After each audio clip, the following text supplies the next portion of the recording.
Alright, I am recording. First things first, apologies if I have audio issues. I still haven't gotten everything all tweaked and, working as from my reinstall earlier in the week. Um, Fortunately, I managed to not run into the issue I used to have pre-reinstall where it would, Arena would crash. I'm in the middle of the game and it's been on for a little while. Um, so that's good. Um, so yeah, this is so I apologize for that, but yeah. And also this is going to be a pretty ad hoc throw together. So the main purpose of this is for me to review the games I played, not for the sake of getting better or anything. If I can learn some stuff from the deck, that'd be great. I took a couple notes through the game on how to improve it, but whether or not I act on them remains to be seen. Um, what was I going to say? Right, absent-minded. Yes, absent-minded. The tournament started around 12 hours ago, and it lasted for about 8 hours. And I spent another 2 hours watching the last two rounds being streamed, or shot out to the internet since it was on a delay. So my brain is a smoking crater of a smoking piece of cheese, whatever. So I apologize for that. I should probably not be recording this right now, but you know what? I wanted to get it done, and I couldn't trust myself to do it later, and it's still kind of fresh in my head right now. So my aim here is for this to be a bit of a little retroactive, looking at my games that I recorded and were recorded, respectfully, and mostly just so I can share them with a couple friends who are interested. But if I can learn a few things about the deck, cool. Um, let's go over the deck itself for the loading ready runs. Great big Gladiator games. Um, how do I do that again? Like I said, a bit frazzled.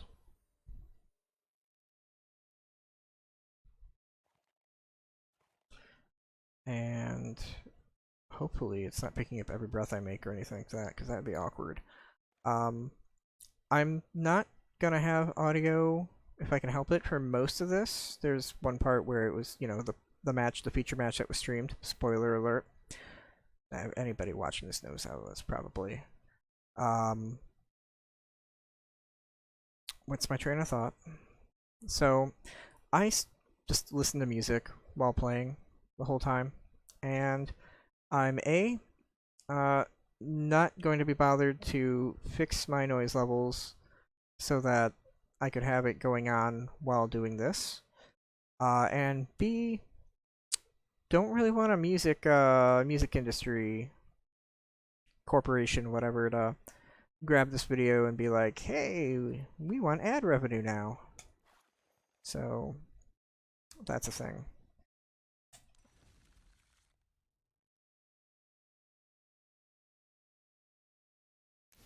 Okay. So this part's not planned. Let's just go over the deck. Hey, get out of here, new cards. Okay, that was all of them. Good. Alright, anyway. Four-color greed. Just a little itty-bitty splash of blue. Deck is somewhat straightforward in that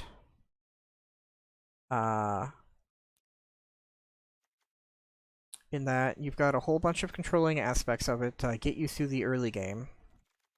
And then some ramp and setup, and then you have a bunch of creatures that can hopefully take it from there and close out that game. Now, for what it's worth, or whatever, I threw this deck together. I started throwing the deck together 3 hours before the original submission deadline, and then I spent the next like 2.5 hours working on that, and then the last half hour fighting tooth and claw through internet issues that magically resolve themselves in order to get it submitted. So the deck definitely is in need of refinement. So it's a version 1, a starting point. So let's just go through some of these. Since I can't conveniently sort them, well, at least I could have, but that would have been before recording or something like that. Let's just pull random stuff out and talk about it. Okay, so let's turn off that sort and actually turn it back on again because I actually don't like how that looks in comparison. Yes, a creature, creature. There we go. As I mock my misspelling. Okay, so let's just move our way up the line, I think. So I'll pull some stuff out and work with it. Okay, first ones to pull out, discard spells. Oh, I can't actually move them. Okay, fine. I learn a little bit more about this interface every day. We'll just do it like this then. Okay, so let's pull out the discard spells. Inquisition of Kozilek, Duress, Thoughtseize, aka the strongest black card in Gladiator, and anybody who disagrees with me can fight Ben Wheeler on that. Agonizing Remorse. Why are you doing it like that? Check the traps. Am I missing anybody? I believe that's... Oh, Elspeth's Nightmare is... She's kind of half and half in between the different things. So that's 6 removal spells with the intent of hitting the control decks before they get set up enough to lock you down and hopefully disrupt them enough that you can get your stuff to go through and do their job. As far as the combo decks go, my intent there is just turn off their ability to combo out, you know, hit a combo piece or something like that. It's not very proactive, but when you're playing these colors, you can't really be too proactive without grabbing some cards that say, name a card on them, and then really abusing the whole open deck list feature of the event. Speaking of colors, why not blue? Blue is arguably the strongest color. You know, all that jazz. When I was deck building, I wanted to I wanted to build something that was a little bit offbeat and different from what everyone else is probably doing. I didn't know enough about the format beyond, you know, just some tournaments that were posted online, and some of the big contenders are Mono Green and Sultai Ultimatum, and then there's, you know, some control decks that managed to make it to the top and everything. So I knew that my major contenders were going to be aggro and control, or combo-ish, I guess, whatever. I mean, you know, the big three. That's very overgeneralization, but Mono Green and probably a Sultai control type thing. I didn't want to play Sultai because it was one of the big contenders, basically, which meant I couldn't play blue in this mess. And I knew I wanted to play Abzan, and it just felt nice to staple some red cards to it. I don't get to play with the red cards that often. So it was nice to get some love to them. Okay. So, removal, Erebos' Intervention with incidental graveyard hate. Bloodchief's Thirst. Eliminate. Vanishing Verse. I should really have just started a new row. Whoops. Whatever. We'll do it like this. They're not in any order anyway. Maelstrom Pulse. Let's just pull them out and throw them in. Kolaghan's Command doubles, you know, removal and a little bit of discard, I guess. So I guess it's in that half and half pile with Elspeth's Nightmare. Deafening Clarion, I'll get back to in a minute. And Solar Blaze. Actually, we'll just address them right now. They are my Wrath. There are better Wrath out there, but I thought Solar Blaze was pretty cute. And some of our creatures can survive that onslaught. It's got ups and downs. And then Deafening Clarion is good against smaller decks, but I figure the second mode would be some good compensation for not being able to hit the bigger decks that you want to Wrath. Finale of Eternity is fun removal, but also doubles as a late game win the game. I guess I should actually talk a little bit more about them. Eliminate. I'm just gonna hover over. These are pretty straightforward, especially that they're in standard, or freshly were in standard. Pulse, I just like the ability to just generically hit anything, so that's my Vindicate. And if I happen to hit a bunch of tokens in the process, well, cool, that's bonus. Death Sprout, I count as removal because... Why did you automatically... Okay, whatever. I'm fighting Arena right now. So Death Sprout, it's primarily removal. I love being able to fix my mana off of it, but let's be honest, if I just wanted to fix my mana, I'd play one of the 3 mana ramp spells. Mythos of Nethroi. Okay, I'm just gonna have to talk about the card before I pull it over. Okay. Story target. Again, it's a Vindicate. Yeah, it's a Vindicate. Especially when you're playing a bunch of colors. You know, it's a little easier to do. Instant speed is nice. Baleful Mastery, I've got that cost flexibility in case I'm really in a hurry, but also it exiles, so that's an important thing. Just make a pile, whatever. Murderous Rider gives us a little bit of lifelink upside afterwards. You know, try to compensate for the 2 life you paid to destroy anything. Ass Blast. I mean, late game, the extra land doesn't really do much. It's a little bit cheaper for the early game, but when we're playing a bunch of tap lands, it's not going to be as early as 2 CMC. And also there's the argument of, if you're playing something on turn 2, is it really going to be worth giving somebody a land over? I don't know. Rip Apart is, would have been Lightning Helix, but I decided to take the hit face off the table in order to have the flexibility to destroy an artifact or enchantment. And we've got a couple other means to gain life around here, so I wasn't as concerned about losing the 3 life burst. Binding of the Old Gods, like Death Sprout, destroys something and then gets me a land. It is primarily a removal. I don't play it for the ramp. It is upside. Very well appreciated upside, though. Let's not be too I don't know, whatever. Moving on, Casualties of War is one of the higher end rule, but it usually takes out a couple things in the process. Still a fan favorite card of mine. And then we have Kaya, who counts as removal first and foremost. If she can survive long enough to get an emblem, sweet. Oh, Elspeth Conquers Death as well, with the upside of recursion, just like Kaya. There's a lot of recursion in this deck, because that's something I do enjoy. So let's get the ramp out of the way. Explore. Into the North is probably my favorite 2-drop in this deck, just because of all the fixing it does with the 4 colors. Paradise Druid. I don't even remember if I saw Paradise Druid at all today. Okay, so... and Cultivate. Pretty standard stuff. Oh, Beanstalk Giant, there we go.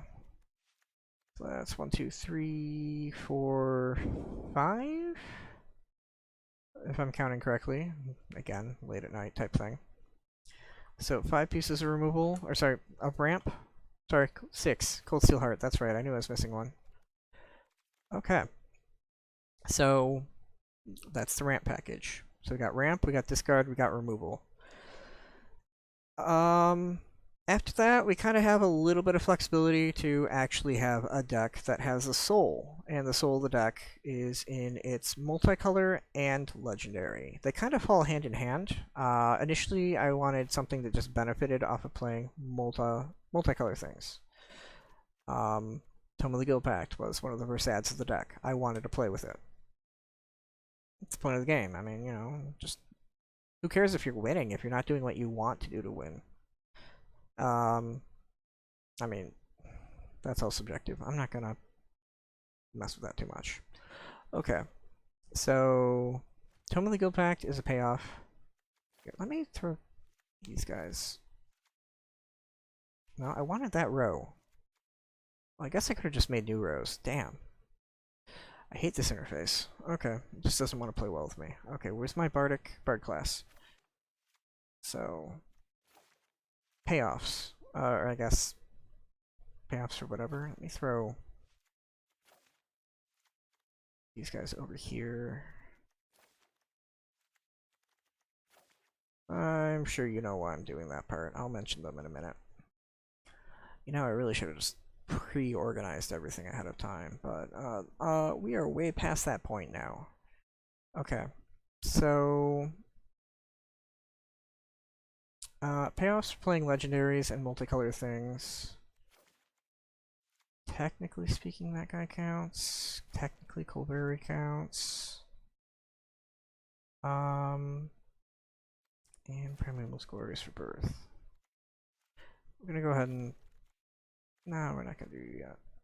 Here we are. Okay. So, Hero Precinct 1 and Tome of the Guild Pact reward us for playing multicolor stuff, be it drawing cards, or making dudes that are good for chumping while we're stabilizing, or taking the fight back to our opponent. Bard class rewards us for playing legendary spells. Notably, I am mainly playing it for its first ability. If I have the spare mana to activate the second, gravy. It's helpful. There's nothing wrong with getting a turn 6 Valumachus. However, the creatures in this deck are not catering around that ability. Things like Kethis or Extus, they don't benefit at all from that part. It is completely incidental. And then we'll note that there's about 20 legendaries in here. I'm not going to count right now just because it's awkward. Between 20 and 25 legendary cards. So if you get the third part off, it is not impossible to start chaining legendaries if you have the mana. However, we're talking a late game mana dump, mana sink type thing. You know, if it happens, cool. If not, well, whatever. That's cool. One of the cards that was cut very late in construction was the 2-mana Guild Globe, whatever it's called, that gives multicolor creatures. It does not like me stacking all these up like this. You did it yourself to lands. Whatever. Can we make a new pile?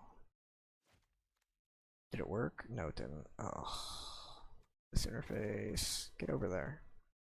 So I'm not sorting that pile. It's still here. Oh my goodness. And now it worked. Okay, fine. Whatever. Anyway. The 2-mana thing that gave all multicolored creatures +1/+1. That's all it did. 2 mana. I liked the idea, but I just was not running enough creatures that benefited from it. I mean, you see a bunch of multicolored creatures here, sure. But, I mean, for just 2 mana, it's not, I didn't feel like it was doing enough, especially if I'm not playing, you know, truckloads of creatures. You know, I draw it on turn 5, I'm like, oh, most of my creatures get +1/+1. That's okay, but, you know, I don't know. It just didn't feel like it was earning its potential. Again, this was before I played any games with it whatsoever, so I could be wrong. I'm still interested in trying it out again. I definitely enjoyed points of the day when I played Niv-Mizzet for, you know, paid normal price for him or +1, and he entered as a 7/7 or an 8/8 thanks to other incidental effects around the board. Moving on. Kethis makes legendary spells cost 1 less to cast. The second ability isn't really this relevant right now, just because you need to have a late game application for it. I'm not purposely discarding legendaries or anything to it, though. I mean, or to, you know, take advantage of later on when I have the mana. But he definitely helps, like, do a little bit of ramping and get stuff out a little earlier. Kulvari is an interesting one because early on she can count as a ramp spell, and then a little bit later on she could be a respectable beater or just a way to draw more cards. So she's very flexible in that regard. I'm going to note that with the Ringheart Crest, there's only 4 creatures in the deck that are not legendary. So whatever creature I choose is going to usually be based on which one is in my hand that I care about. For example, Hero Precinct 1 is not going to be very relevant for me to name the creature type, Human Warrior, off Ringheart Crest. Just like how Murderous Rider, if I've got 2 black mana set up to go, I probably got another mana of another color before I hit that point. So getting the extra green off the Ringheart Crest for that, the creature half of Murderous Rider, not so relevant. However, the 2 notables are Beanstalk Giant, being able to slap down a little bit faster after you've played its ramp. Not too bad. You can't use it on the Fertile Footsteps itself, though. The Ringheart Crest, again, this is not my A game, because it doesn't play with a good chunk of the deck. It has to be a legendary spell. Or legendary creature spell. And then, so the second thing that the chosen creature type that it can contribute towards that actually matters is Dragon. Because with the Ringheart Crest, you can get out Adult Gold Dragon a turn earlier, which does some work. As far as rares go, I'm not super crazy about Adult Gold Dragon, but it's definitely earned its place. I respect it a bit better now after today.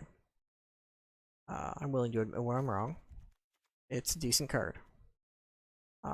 Captain Sisay, she's potentially on the cutting block for another legendary, just because, she has to untap before she actually does anything. I'm not sure if she would have survived the deck building process if I had thought a little bit harder on her. However, I mean, if you're already winning, I guess you can win harder by using her to fetch like Valu Makos or something like that to, really put the smackdown on your opponent. I just think that a lot of the creatures in this deck have an individual power level that makes them worth playing on their own merit. And she really needs other people around. Like, when you slap her down, that is a turn committed to your future turns, not a turn committed to, hey, I'm impacting the battlefield right here, right now. That's all, assuming she doesn't suck up her removal, in which case she could have just been anything. I love Sisay. Anybody who knows me knows I love Sisay. But I don't know if she's the right fit here. I'll be happy to be wrong on that one, though. Okay, so we got these top end big boy plays. So, Primeval's Glorious Birth, you need to have one legendary permanent out. Sorry, legendary creature or planeswalker. And just gets back all your legends out of the graveyard. This is your, turn 7, you've killed 3 of my guys. Let's get them back and get some value, because I've got my 4th one out still. Eerie Ultimatum, in the same regard, it's a little bit harder to fix the mana for it, but my perspective is, by the time I can cast it, I've probably filled up my graveyard respectably, and then it just slams them all back out. Just anything with a different name. Individual name. And that can be handy. Okay, so let's just pull some draw effects out of here. Maze Mind Tome. It's a good draw value card. I couldn't pass it up. If you're having a slower game, it draws you 4 cards. If you're having a faster game, it gets you some life. It's very flexible in that regard, so I can't really deny it because of that. Demonic Tutor literally draws whatever you want from your deck. I'm gonna note right here that I really want you on top, but anyway, okay, fine, whatever. I'm gonna note right here that this, because we're playing 4 colors, it was really easy to have singleton lands. So if I wanted to find room for Tainted Pact, which is the, exile cards off the top of your library until you say stop, or hit something with the same name and put it into your hand. So I could literally draw anything off the deck there too. It's just the downside to that is, if I didn't find it in a reasonable fashion, then, I've lost a good chunk of my deck to exile or something. But the more I thought about it, especially, while working on the deck at like 2 in the morning, the more I thought, well, how often am I going to play Tainted Pact and then just basically want to find a removal spell. What am I going to cut from the stack? Because at the time I had over 100. What am I going to cut to keep it in? I can't cut a removal spell if that's my most likely thing I'm going to grab. I don't want to get one of my payoffs because their count, 20 to 25, is already feeling really low to me. So what else do I want? So I figured, well, if I can't cut removal because that's what I'm going to usually get with it, well, then I might as well just not play it right now. Same goes for land. I'm not going to cut a land for something only for me to have to, exile cards off the top of my library and pay mana just to get that land. Says the person who also played a Demonic Tutor at some point today in order to get a land. But at least that point, I mean, it's I don't know. They feel much different compared to how they play out. I would like to put it back in, but finding the cut is the hard part for me. So draw effects. I'm looking at draw effects. Cling to Dust is just, I feel like every deck, since Escape is a mechanic now, every deck that doesn't otherwise use the graveyard should have it. So yes, I've got Primeval's Glorious Rebirth, and yes, I've got Eerie Ultimatum, but I've also got half the deck being instants and sorceries that don't affect, that aren't affected by that. So this gives me something to eat those with and get a little bit of benefit off of. Also, it's a cheap way to gain life against aggro in the early game. Okay, let's just talk about the riffraff now. Shadow Spear. I ran with it. I'm playing a lot of removal. Being able to take away hexproof and indestructible sounds relevant to me. Against aggro decks, lifelink and trample. And I guess it's good against jumpers later on. Essica, Niv-Mizzet, and Golos are all the whole reason why I've got a little bit of blue splash in this deck. Prismatic Bridge, being able to hit pretty much, like I said, these guys are pretty strong, based on their own merits. So getting one a turn, regardless of which one it is usually pretty decent to me. Niv-Mizzet, a good third of the deck is multicolored. So I'm effectively playing him as a 6/6 flying. When he comes into play, I draw 2 cards that are not lands. Because, on average, he's going to pull me somewhere between 1 and 3 cards. Just because I'm not playing the blue combination, multicolor in here. So he's not going to be able to hit those. And, random.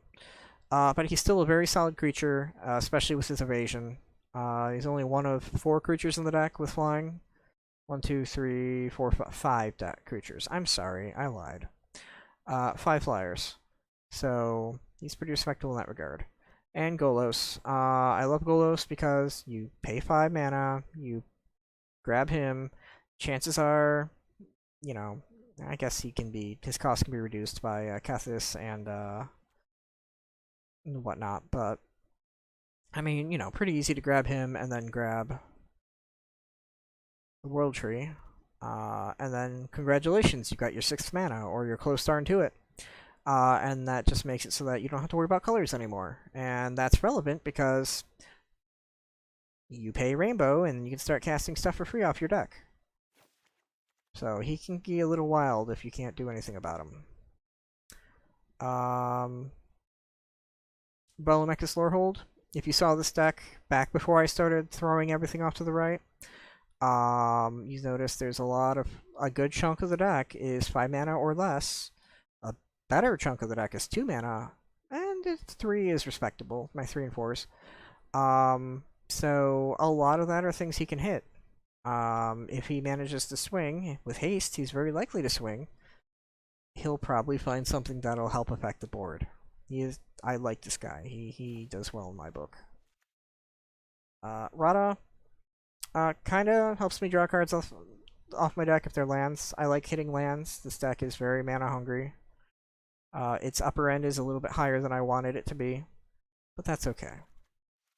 Klothys and Vivian's Arcbow are both kind of concessions to the control matchups. Klothys, long term, hey, I'm just gonna screw up your graveyard while I drain life from you every turn. You know, there's a time limit on this match. Well, I guess in that regard, Campbell is also... there's a time limit on this match if you're going to keep playing nonsense. However, he's not going to last as long, but he still punishes opponents for killing him. And he's got a decent butt for blocking, at least.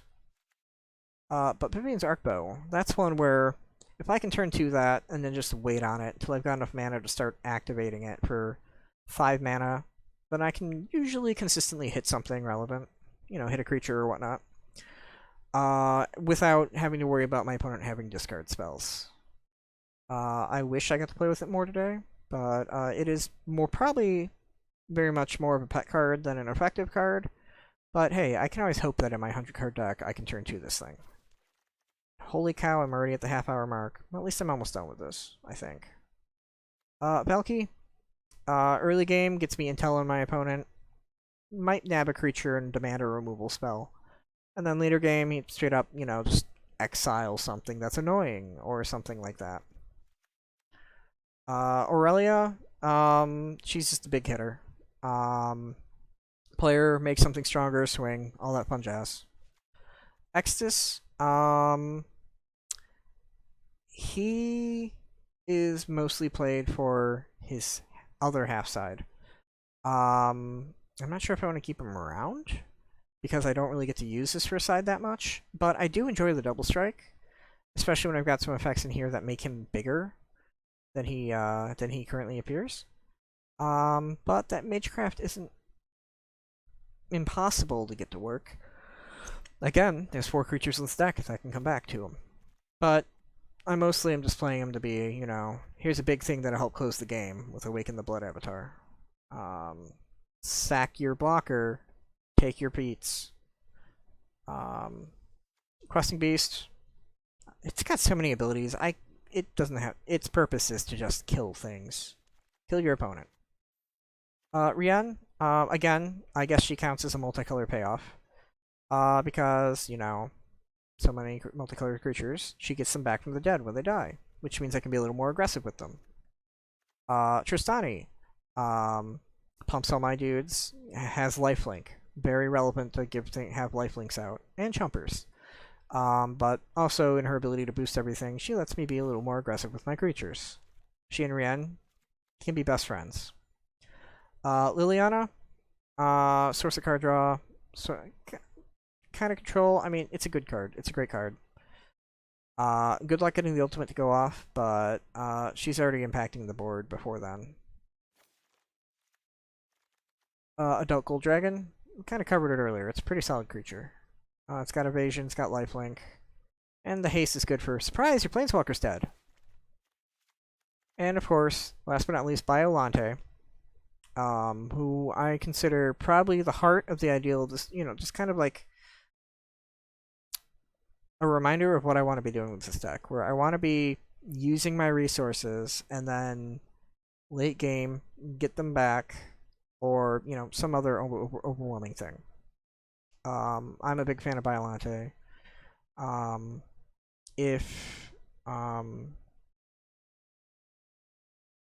was gonna say, if I'm forgetting the name of the format now. That's how poorly it did. Brawl. Yeah. If Brawl was more popular in paper, I would have one rigged up in paper. I might just make a commander off of him. He is a great embodiment of mid-range. Then we have the lands. It's a mix, mostly a mix of the colorings. Lots of, you know, hey, look at this. Oh, I have 3, you know, I have these in this particular color set. There's a couple nips and cuts here and there to help give us a couple more things that come into play. Untapped, because that's kind of relevant. There's a bit of a mix in respect to Into the North. I realized after I submitted the deck and could not change it that I did not have the black greens to land in here. So there's probably going to have to be a cut for that, because at least twice, once during practice, once during the match, I really wanted to be able to Into the North a land that gave me 2 of my main colors, because this is very much this deck is black. It loves, you know, half the lands should be making black if they aren't. I actually haven't counted. It's been a little while. I was late at night. Excuses. And anyway, and the rest of the deck is kind of just revolving around that. The green is great because you want your ramps. You want your black, you want your green. Those are your priority colors. The red and the white kind of come afterwards. And as such, you know, they're going to be a little bit harder in a given game to find, but you should be able to find them if you hit your ramp or, you know, just over the course because there is so many multicolored lands.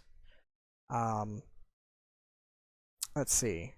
We have lands that have some abilities attached to them. Aghanim's Awakening kind of acts as like a Primeval's Glorious Rebirth or the Ultimatum. You know, late game, get a bunch of crap out of your graveyard, overwhelm the opponent. Otherwise, you draw it early game, it's a land when you need it. There are 40 lands in this deck, so it shouldn't be that hard to draw lands. I say, fully knowing how hard it was to draw lands sometimes. That's the nature of the beast. That's Magic for you. Shadow Skull Smashing, late game cleans up the board or just kills a Planeswalker. Amiria's Call lets you pretty much Alpha Strike without regard of what your opponent's doing. Ballad Recovery, get back that removal spell you need to keep the game going, or, you know, get a creature back. Again, recursion. Shimmerdrift Vale is one of the 2 fetchable blue sources, the other one being a snow-covered island. And it just lets me be a flex color if I need it to be. Guildmage's Form is the one colorless card in this mana base, and it is strictly because it gives me a little bit of a payoff when I'm already good on my mana and I'm playing a creature because I can make it a little bit stronger. Like I said, Extus, the double strike guy, loves to have +1/+1 counters on him. Niv Mizzet feels that much better when he enters the battlefield as a 7/7 because you know he's gonna hit hard. This is a 20 life format. 3 turns, you're dead. And guess what? I've got a whole bunch of stuff to make sure you don't have any air blockers. Hope you got removal. If you do, I probably got removal too to make sure this game's going to keep going. Fabled Passage. If the game goes on long enough where I can't actually hit a basic when I've only got, what, as I count the basics, 7 basics. Hopefully those basics are in play and I don't really care. Will Tree, again, fetch that, fix it, does all the mana fixing by itself. Triumph's good for cycling later on, you know, pretty standard stuff there. And then the 2 last ones to cover, Memorial to Folly. I was kind of hesitant on this one at first, but then I actually played with it, and it seemed pretty dang decent to me. So, I mean, you know, I guess I had to be reminded how good it was in Standard. Definitely, as far as single source or single color sources, no, I have respect for it. It was definitely helpful. And then Layer of the Hydra, because every deck should have some sort of manland in it. You know, just as in case of Intense Flood, here's your Hail Mary. Or, you know, just added power temporarily. It's the new hotness as far as the manlands go in Standard, mostly. It and the blue giant, I think, are the 2 big guys. But yeah, no, it's a solid creature. I didn't want to run a colorless manland just because, as much as Faceless Haven is good, as much as Crawling Barrens is good, they don't make color, and color is very important when you're playing for the 5 that exist. Because Retreat Garfield hasn't made purple mana yet. You can fight me on that one, not Ben Wheeler. Anyway, I have now thoroughly messed up this pile of a deck. It is now 40 minutes, and you know what? I knew it was going to be a long time anyway, just because I'm watching a bunch of matches. So let me get those up now. Again, I am just doing the poor man's way of doing this by bringing up my my video player. I guess I can full screen it. Yeah, I could do that. Yeah, that might be the proper way to do it. And let me get a quick sip of water and check to see if I can mute this thing. No, I could just do it manually. He says as he makes a lot of rambling on the video while I get this up. VLC. Is it not? It's not doing the thing? Oh, come on. You're giving me tech problems now when I'm live? Fine, we'll cheat. Go to monitor capture. There we go. That actually looks pretty decent. However, this is me doing a recording of a recording, so I mean, go figure. I don't want. I don't have the skill set right now, or the time, the effort, the mental power to throw this up in an editor and do a voiceover, the clip or whatever. We're just doing it the lazy way. Anyway, I'm getting that water.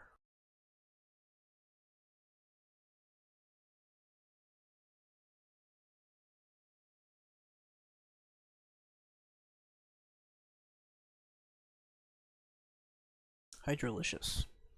Alright, let's just get it started. So this is round 1 versus Ela, who... Oh, I'm on screen capture. Whoopsies! A little preview for later. Let me actually bring up my MTG Melee page so I can give you or the player controller or whatever for the event. Let's look at my matches. Get out of here. Still gonna use the interface. So round 1 was against the Rock. So for those who aren't very much in the know of the Rock, that is very much a I'm usually blue. Sorry, I'm usually black. I'm usually green. I might splash other colors, but the goal of the deck is I have lots of removal and I have lots of big creatures. I'm going to stretch out the game and play my things that'll close it up. Kind of similar to what we're kind of doing here, except it's probably a little more solid because it's I don't know. It's probably got more practice to it. Again, weird not having sound for this, but I didn't even talk about keeping my hand. I had 2 mana in here. I was on the draw, so I figured 2 mana is probably okay when I'm on the draw. But more importantly, I had 3 points of removal, 1 being Thoughtseize, and then... So I thought it was pretty likely for me to hit my 3rd land before I needed it. All my land is slow anyway, so I might have to wait extra for it anyway. But I had ways of tiding myself over.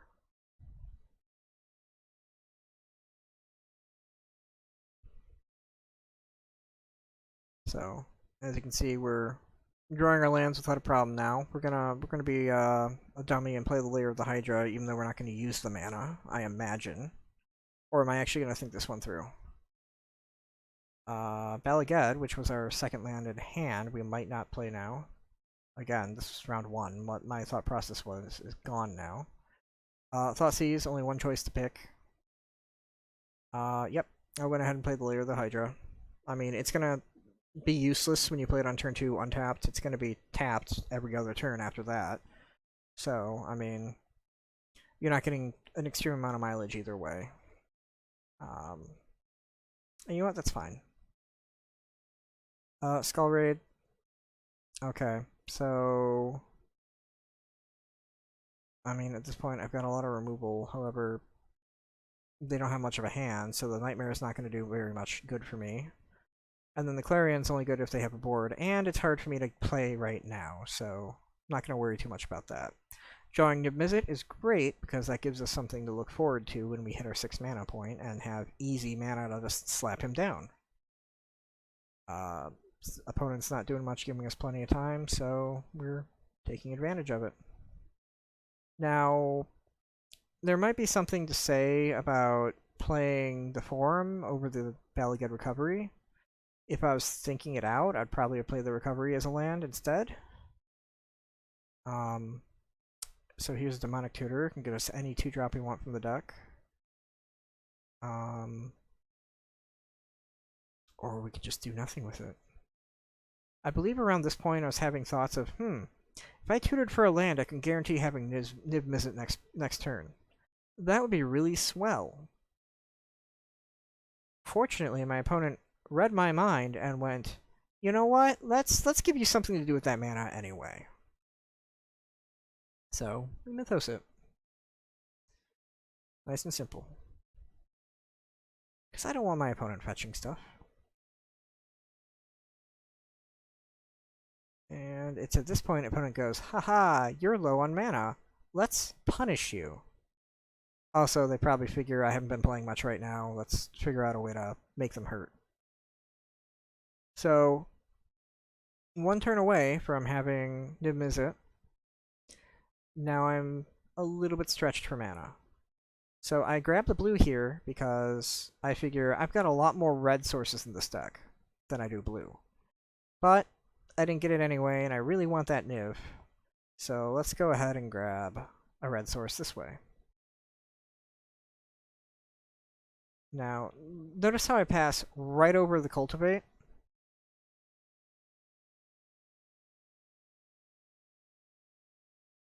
And just go for, am I going for a land? See, this is where I'm you know, again, I'm so far from where I was in my head back then. But no, Savoy Triumph. Okay, fine. I should have played the Cultivate.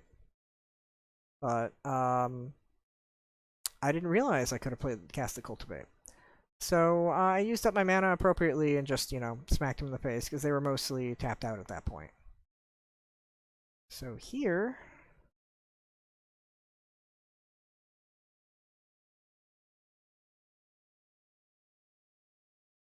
I mean...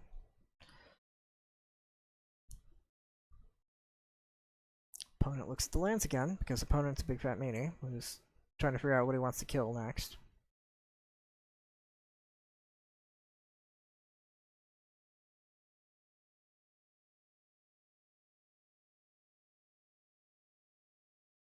Oh yeah. I don't know how long pauses. Oh, there we go. Primal Command. Decides to put it on top of my library so it comes into play tapped. Again, if I had had the Cultivate, I would have likely had the mana I needed to slap down Niv. Because I would have had a basic land in hand. So they have their Golos. And now I have to wait on casting Niv. And I know about their Golos, so... already here, one of my mental thought process was oh shoot, do I cast the Niv now, or do I kill the Golos before it can, before my opponent can take advantage of its tap ability? Get 3 free spells off the deck. And of course, they grab the World Tree. That's the only right answer when you don't have a World Tree out already with Golos. And of course, as you can see, no hesitation in picking up the card at this point, because I've had a whole turn cycle to think it over and just go for it. And then I play the Ring of Kolhori. Forget what I name. We'll see in a moment. But I think about it for a minute. I'm just like, if they do something with my land again, I wanna have a little bit easier time of casting Niv. And if they don't do something with my land again, then I might have a use for that land off of what he gives me.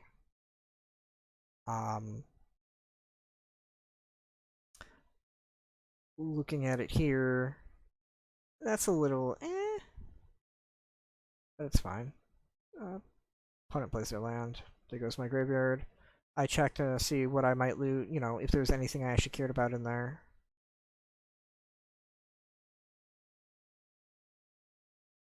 Turn 10, get some Gargaroth, which was a pretty good card.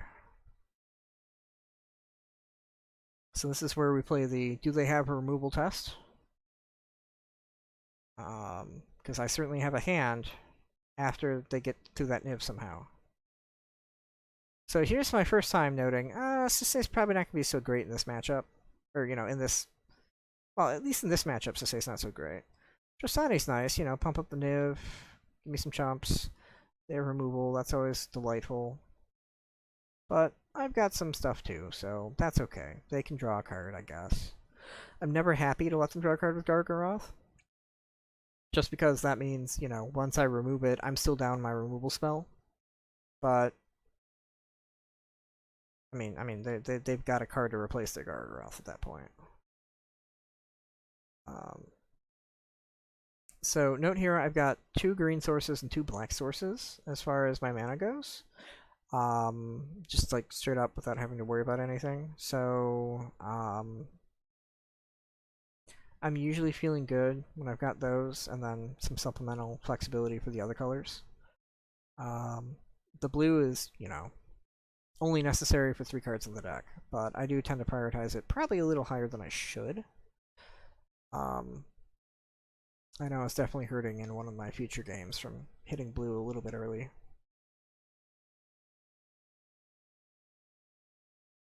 So Inquisition, because I'm probably, yeah, I've been considering that desperate. You let the Gargoyle draw once, you don't let it do it again.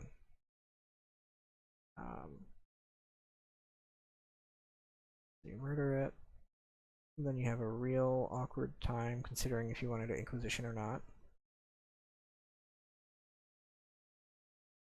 Good for intel, but oh yeah, I probably didn't even think about it back then because I probably realized that I'm not going to be able to play K command to get back Nimizet anyway.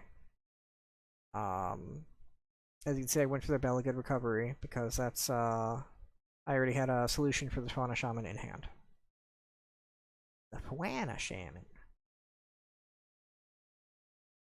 I've probably already figured out my next play of, drop Tro and then Kulligan's Command. Kulligan's Command to make sure, and then I draw the red source to make sure it's that much easier. Sometimes the deck's like, yeah, you're on the right track. Let's help you out there. I'm surprised I didn't even give any thought to whether or not I should take the last card out of their hand. But maybe I had already considered that it was removal. Oh, yeah, I could just cast and miss it too. Oof. Wow, I really thought that one through. Here's where I have difficulty with the auto tapper, because the auto tapper is smart and decides that the only of a color you have is less important than your manland. So Niv comes back. Opponent's last card in hand is a kill spell. Surprise, surprise. But Niv already got his effects. Sisay is really determined to play. I can't knock her for that. I know I spoke ill of her earlier, but she is very eager. And that's what I appreciate about her. So I grabbed the removal here, figuring I've already got another creature in my hand. Redundancy. I'll have 2 creatures and then a removal. And Kemble, life totals aren't horrible enough that Kemble's going to be too relevant here yet. So we have Fight Monkey. But I already knew Fight Monkey wasn't going to do anything.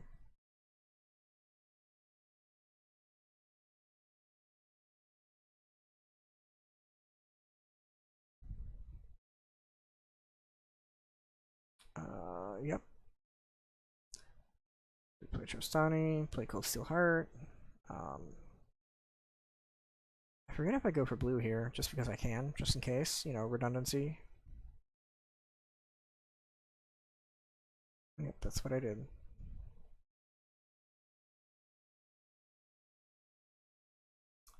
So they kill Trostani. That's saddening. However, at this point, I have enough mana that I can drop Sisay and Glorious Rebirth in one turn.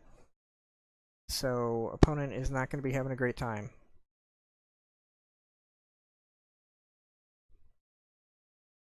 Just doing some taps there because I'm a little bit paranoid of Primal's Command not having the mana available after seeing what it tried to do with the Guild Mage's Lair earlier, or whatever. And here I go for the Hasty Boy just because I have the board, they've got no cards in hand. Let's end this. And I've got enough mana at this point. Do I play the Triome or do I save it for later? I decide to play it because I do like mana. Or do I not? Because I wanted to make future me a liar. That's why. Thanks, Passkeith.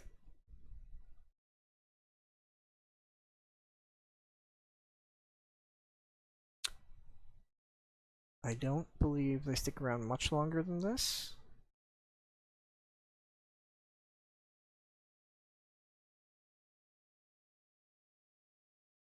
But that's partially because I killed their blocker. Or I was about to kill their blocker. No, the old I am scooped right as you're doing the emote, so it's harder for you to actually for it to register. You get that uncertainty of did they see it, did they not?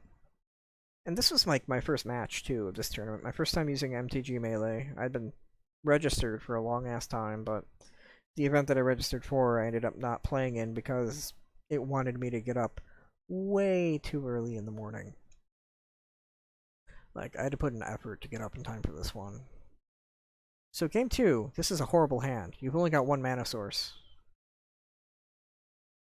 Oh, look at that! You've got 2 mana sources here, so that's a bit more of a stretch. I do decide to keep it. I throw away the expensive thing that's going to be more relevant later in the game. Now, part of my rationale here was probably, hey, that Mazemind Tome is going to help draw me into more lands. I'm very aggressive here because I'm already up a game and I want to disrupt whatever the heck they're doing. So I decide here I don't want them messing with my hand. I have other ways of killing the Nighthawk Scavenger should it become a relevant thing.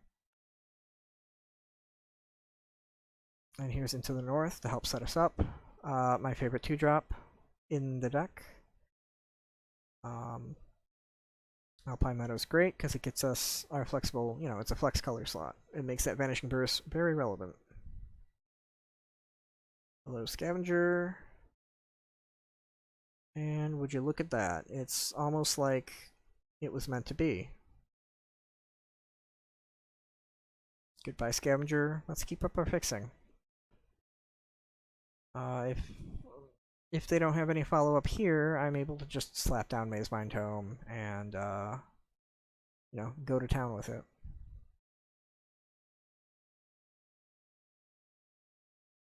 Thoughtseize is relevant. I mean, I'm not doing anything too intense right now, so might as well see if there's anything worth taking out of their hand. I mean, Snakeskin Veil or the Mastery, either one's pretty much fine at this point. I went for the Snakeskin Veil because I had Vanishing Burst in play, and I just wanted to make sure that when I used it, I could hit him. Playing a creature into a Baleful Mastery feels better than knowing that your first kill spell is not going to be effective. I guess when you're dealing with a deck that's a good chunk, about half and half on the kill spell to creature ratio, I mean, you could go in either direction. But it is what it is.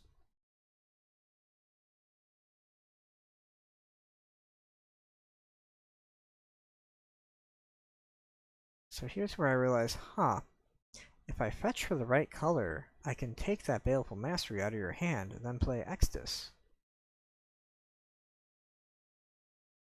And then, knowing me, I've probably already got the Vanishing Burst lined up for the Timurat, unless my opponent gives me something else to target with it. Because I know they can gain life with Timurat, so the longer it's out, the longer I don't want it to be out.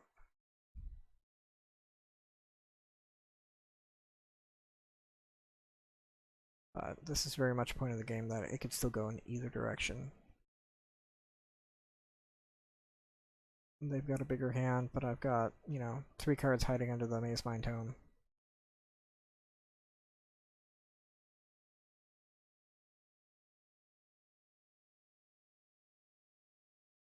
There goes my graveyard again. It's hard to have nice things when that just comes packaged, as one of the lands. I decided to see what I draw before I play that land. It's another land. Amazing. I'm going to go ahead and get in there with Timurat. They're not blocking. Give them a little hope before I make the Timurat go away, because I figure they've got no black mana right now. If I get rid of it... Oh, no, I didn't. Okay. I mean, I totally would have, in retrospect, but clearly, Past Me was making the right play. Perhaps it's because I figured Timurat wasn't that much of a threat. They made my graveyard disappear. They didn't have that much in their graveyard. I mean, they gain 1 life. Okay, that's a big whoop on the big scale. I say as, the 4 damage Exus does divided by 16 is a nice even package. That 1 life does matter.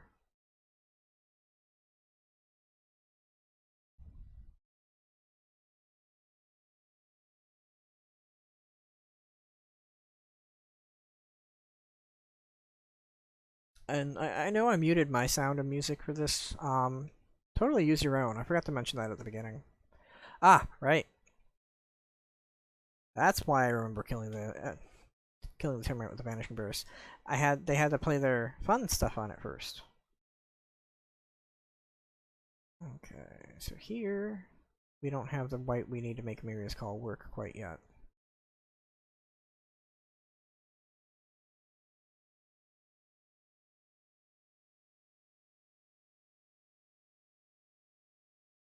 The little Extus that could.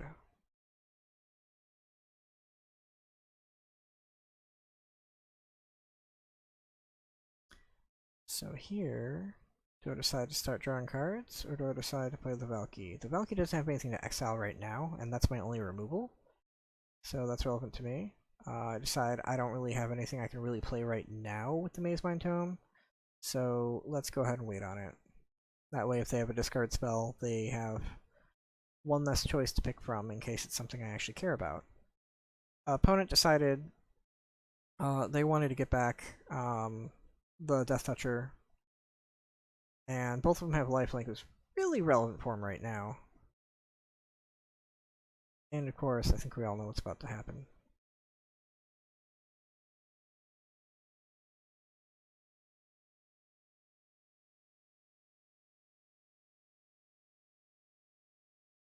I don't know why I'm looking at, probably counting my mana and going, how many white sources do I have versus green sources? I know I like having green. Green and black are my best colors, but that white's still relevant. But then I also have to ask myself, can I Assassin's Trophy after I play it? Yes, I can, thanks to Tome of the Guild Pact, which is starting to close out this game. Or at least help me close out this game. I know Null Priest of Oblivion can attack past Nighthawk Scavenger if I played it, and kill Tybalt. But my rationale here is they're at 6 life right now. Let's see if they can play something better. They're effectively at 6 life because they can gain 2 life. I don't really care as much about the Tybalt. You can see I've got my finger on the button. I'm really tempted. I'm really tempted. But I decide, no, I want something that can block the Extus. If they're swinging, that means they have something that can probably block the Extus and keep them alive a little bit longer. That said, I mean, it is worth getting. I would go down to 2 to keep Tybalt off the table. But I want to make sure that they don't play anything that can deal with Extus. As you can see, they're very determined to play something that can deal with Extus. But I go ahead and tell it to eat dirt. There we go. Good job, Passkeith. And then, to make it look like I planned it all along, I grab the Trostani off my deck, and then decide to wait a little before I good game them until, you know, I actually have a chance, you know, it's actually my turn and stuff. Because they could have had like a Fatal Push or something. It's an open deck list, but I'll be honest, I'm not paying that much attention to open deck lists. So, good game them, they good gamed me back, not gonna hold back, just kill them. So, 2-0'd the first match. Pretty dang sweet. And then, of course, I've got a whole lot of extra time on the video as I go report stuff. I prioritize reporting over the video quality and everything.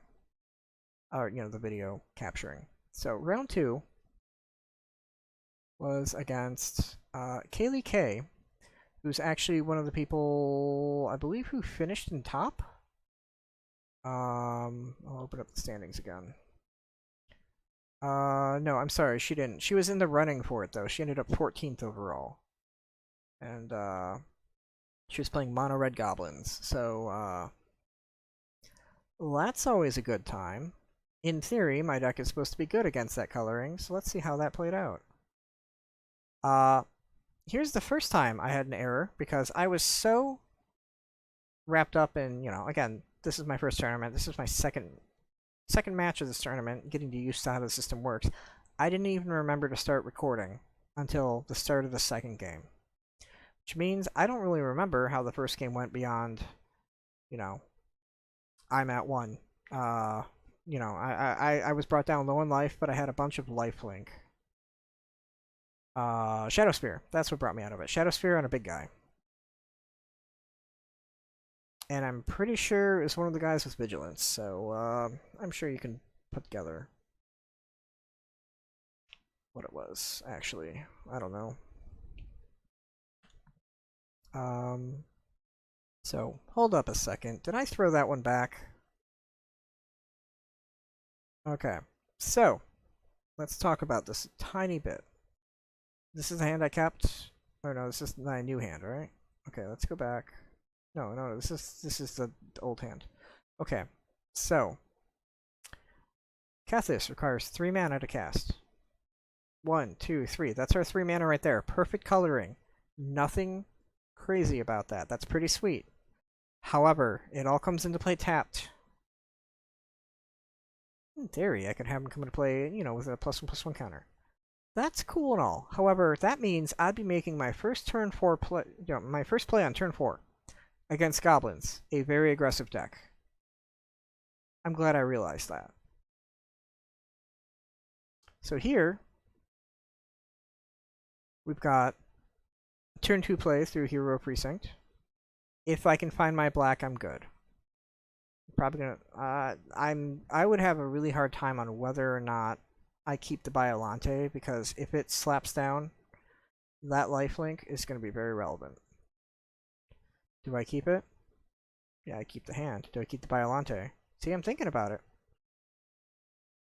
Get rid of the Nethroy. Okay. I mean, it's a 3 mana kill spell. I've already got Intervention. Intervention gives me life. The important part is finding the black. That's going to be the hard part. Kaya, I appreciate that she's there, but she's not quite doing it on her own.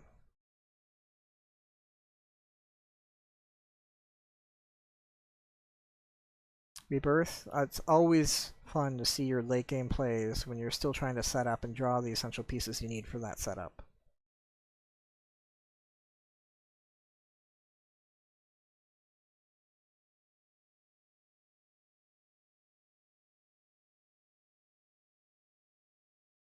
So, you spend a card and a half to deal with my card. Just fair. I don't. Oh, that's right. I was trying to play the land. Haha, haha, haha. Good job, me. Oh. I'm gonna be in for a bit of a game here, aren't I? Oh yeah, I remember how this goes.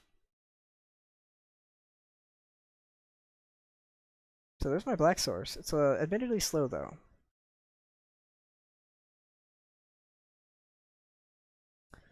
Battlecry Goblin, very annoying. Alright, well, we're hitting our lands without too much problem. Now, hitting the Battlecry Goblin versus the Metallic Mimic, it was a very hard choice, but I decided to go with the more immediate power now. Get rid of it. Keep less dudes off the table, which would enter as 2/2s anyway. 2/2s attacking. It doesn't take too much mana to make that happen. So here I have to decide, do I play Kaya and take out one of their creatures, or do I play Niv-Mizzet and get a blocker and start restocking my hand? Now, if I play Niv-Miv and they don't have any way to deal with it, then the Trailblazer is the only one who can successfully attack me. So I take 3 damage that way, which I play this way, I get rid of the Trailblazer, or the thing that keeps putting +1/+1 counters on things. And now they have to attack with their bigger creature at Kaya in order to get rid of it. But opponent decides they really want to do 3 damage to me anyway. Good job, Madame Jond. And now I'm getting pinged every turn. My mana's perfect though, for whatever that's worth. So, hey look, Biolante showed back up, by the way. I forgot when no, he was always in there. I'm just a fool. So, hello, Mrs. Or, yeah, you miss it. Did not get me any removal, which is probably something I was kind of banking on. The Sisei here is not very helpful. See, I would probably have a... I don't think we would actually... Having the Biolante last turn would be too relevant. If I was smart, what I would do here is I would... Well, no, I could have paid 2 life to mutate the Biolente onto the artifact thing and make it at least swing. But no, being a blocker is much better here, actually. As you're going to see, it actually really didn't matter which one I played. So I double block that guy. Then I decide, let's actually block more damage this way, and then make that 5 life gain that we're gonna get off Biolente matter that much more. Of course, opponent goes whatever and kills me. Again, proving that my decision making is irrelevant at most of the time.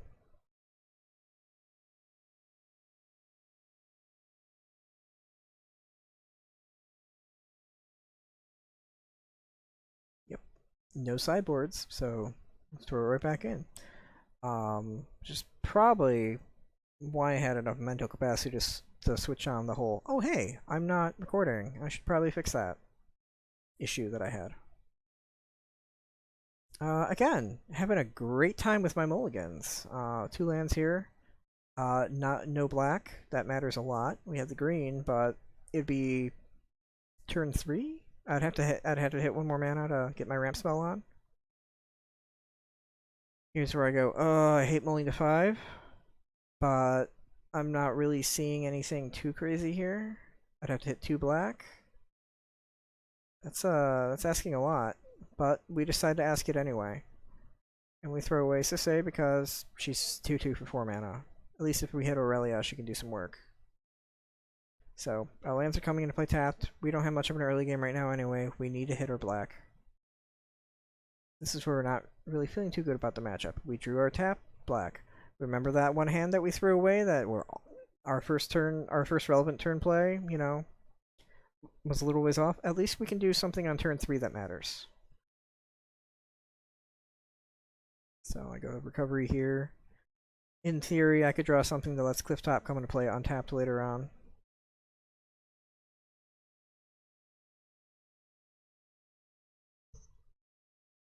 Opponent is not having an easy time as well, so we get a little bit of reciprocation on the tough time we're having. I'm not sure why I played the Clifftop. Oh wait, I played the Clifftop Retreat first because it's my only red source, and I need that for Aurelia. And if my opponent's not doing much, then Aurelia is at least going to get some damage in there. If I can get a Shadow Spear on her, then I'm going to have a much better time than I'm currently having. Look at that, there she is. Will she survive a full rotation? That is the other question, though. Yep.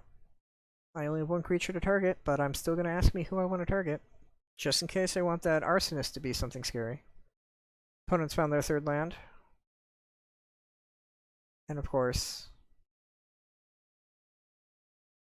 well, at least Aurelia was 2 for 1, and my opponent's not putting on a supreme amount of pressure. Of course, I don't have a 6th land here, and that was and I can't Esca right now. Kalbori's nice though, because she puts up a shield, and she's something I can stick the Shadow Spear onto to make her obnoxiously big.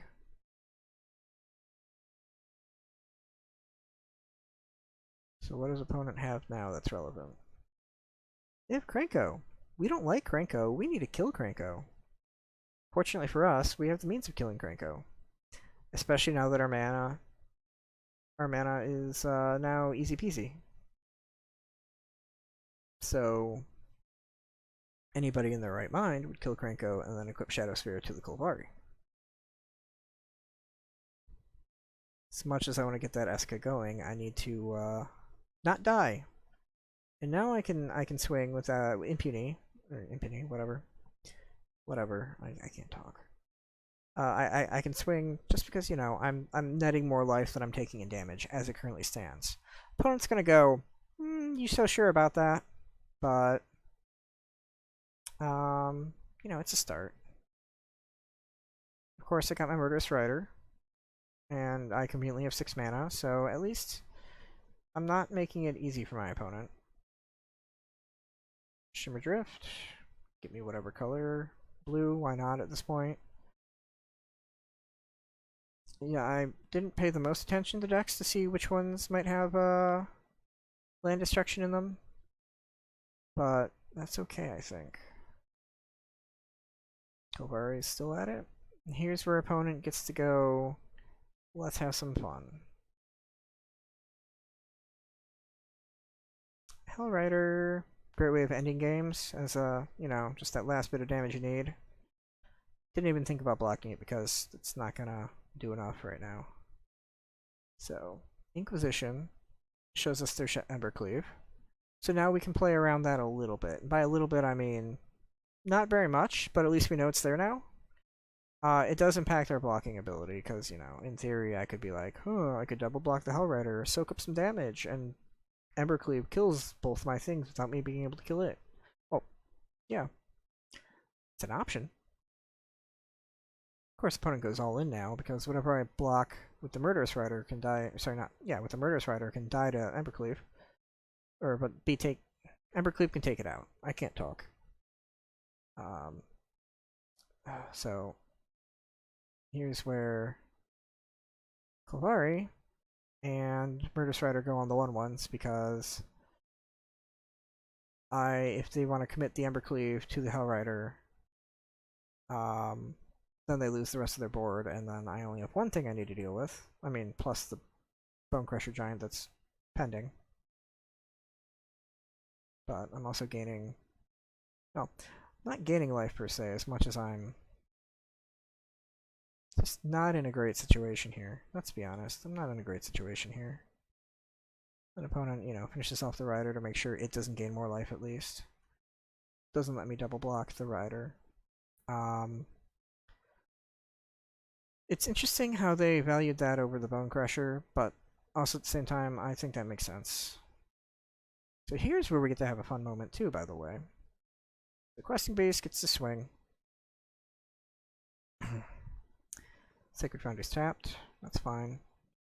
So here's where I decide, do I want to throw... Because right now they have the Castle Embereth out. They can easily pump up the Hellrider. Do I want to throw away my Questing Beast, or do I just want to gain enough life off the Golvari that, I'm surviving and swinging back? Because they're at 9 now. They're at a point where they need to think about blocking too. So here's where I go to block with Golvari, and then forget that I'm on the declare blocker step, but not actually declaring blockers.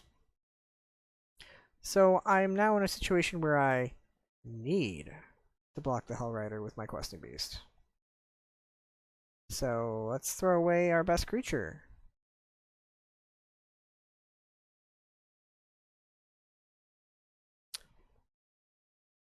If my opponent still had things in hand, this would at least ensure that they had to commit those resources.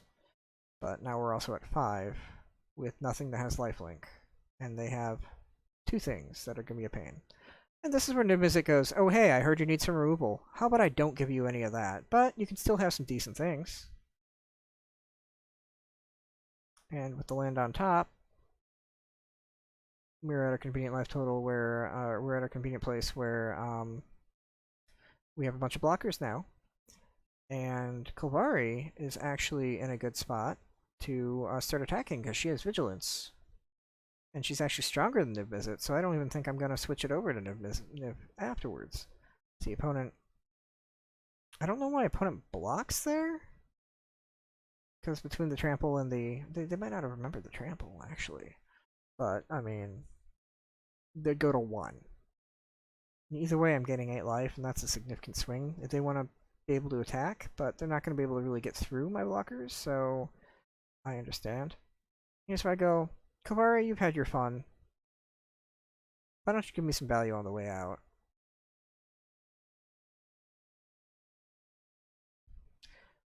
And of course, Golvari goes, nah, you threw me under the bus. You get nothing. And opponent is in a very precarious situation now, because they just died of the backswing. And I'm pretty sure that collateral damage was just them showing me what was in their hands, since their only creature was about to die. And with Grace, I decide, we don't need to play anything, just take them out. Let's be proper about it. They've got no cards in hand. Nothing they can do that can adversely affect my board. So I'm at least 2-0 with... Sorry, 2-1 with, against Goblins. I do apologize for missing my first match, but, you know, such is life, I guess.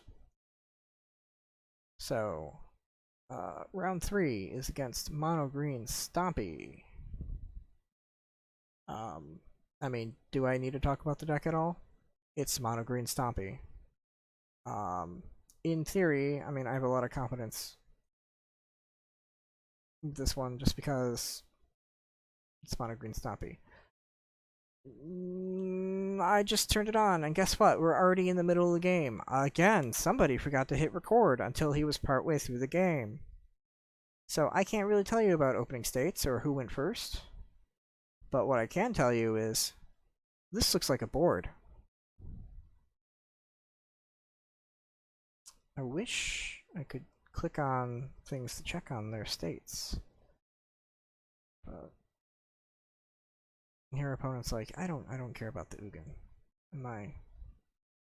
I remember, yeah, I stole their Froghemoth pretty early on with the Kvalki, and was really tempted to activate it at this point, but I decided no. Okay, so the Bard class is definitely activated now, because I say Rian is only 3 mana to cast. Here I go, I don't want you playing a Great Henge if you draw it, so I'm just going to make sure your creature is dead. Also, I'm at 2 life. It's kind of relevant for me to not die?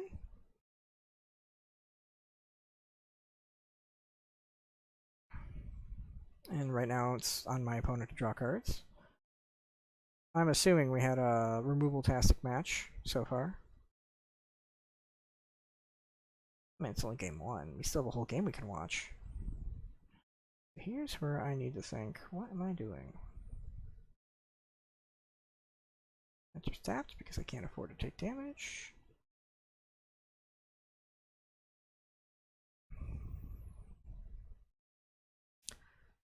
So, I know green has a bunch of hasties in it, but I want some life, so I need to swing. I need to put my shields down for a little bit. I know they had a nice lead pact. Okay, so the Great Henge, I believe I hit with a discard spell. Yeah. So here I get to gain some life and make sure. Yeah, I realized. Right. It's the non-creatures that gain you life. So I grab all those for 3 life and make Froghemoth a little bit bigger. And with Casualties of War, we pretty much tuned in at the game, you know, pretty much all wrapped up and ready to go. All that's missing is a bow tie. So Froghemoth swings first in case they have some flash creature. I mean, the only one I can think of is a 2/2. I'm pretty sure I can think of it because we saw it game 1. Froghemoth exiles the rest of the graveyard, and now we're in Winmore territory, so I don't even play the Rian. I don't know why I didn't play the Rian.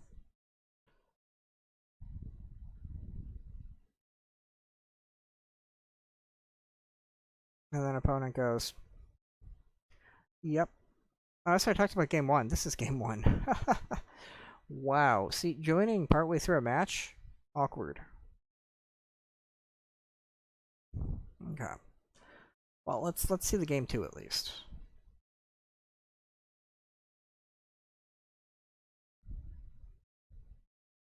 Again, apologies. I'm not being super good at the recording button, apparently.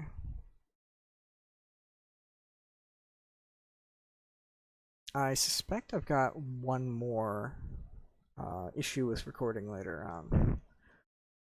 And that's one where I thought I'd hit the record button, but then when I went to hit to end it, it looked like it started up, so I may have missed a match entirely. We're going to find out. I didn't check, because why would I do prep work?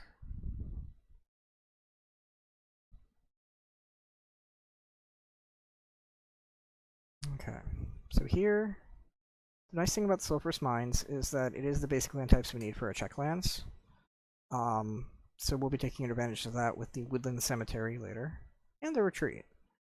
But right now, why not play the Shadow Sphere? We don't have a better early turn play. So Bronodon's going to be an issue. I don't want to play the World Tree until that's gone. Golos is a little bit of a... No, it's a good thing. I mean, we get some goodness out of it. But here, there's no cards in graveyard, so the Ooze doesn't need to be, or can't really do anything. And it can't activate mid-resolution a command either, so they can't just discard a creature to pump it up. I'm still taking some pain off the Bronodon, but at least my opponent is not progressing their board too much quite yet. Now, at this point, I didn't read Thrashing Bronodon thoroughly enough, and it had been a long enough time that I hadn't seen it, that I thought it required 2 mana to activate.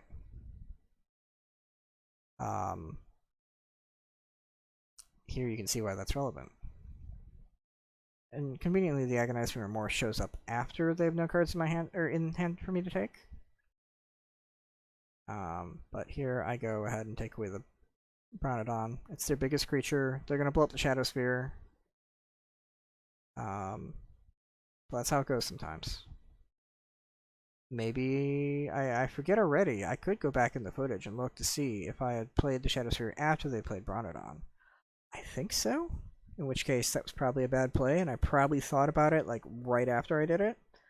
But here they're in a place where if they want to keep up their pressure, they are keeping up pressure, mind you. They have to use their whole hand to do it.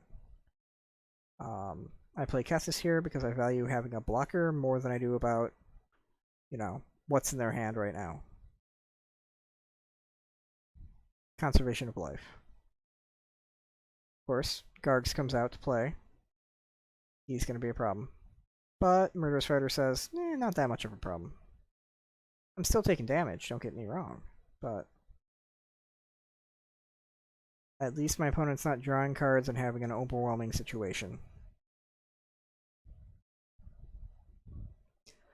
I hope you don't get to hear me breathing too much, but I know with the gain this high, every movement I make, I see is registering on the microphone. So, again, apologies. I have no clue how I sound right now. I feel a little bit hoarse. I'm sure it's coming off as such.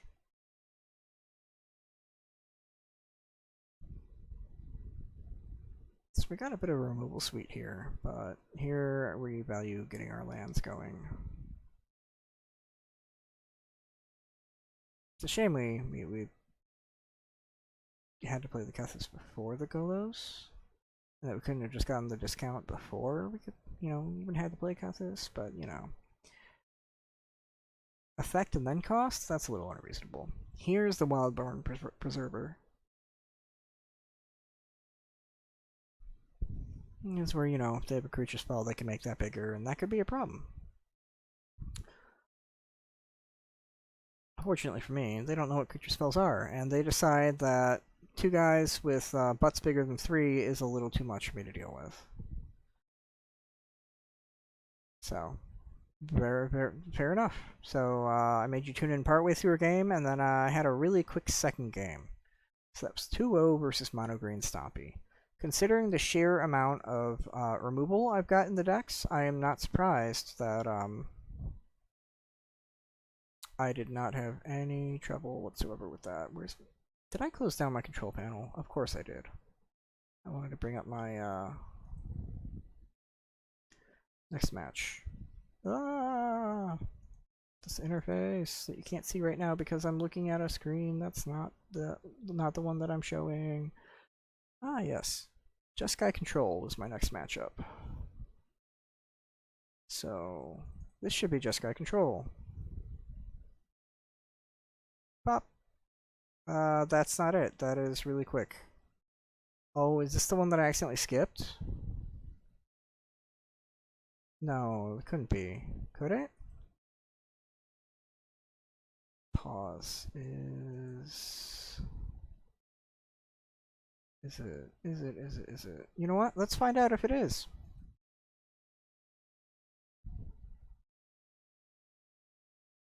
So I'm not sure if this is the one I'm thinking of or if it's the one afterwards. No, it's not the one afterwards.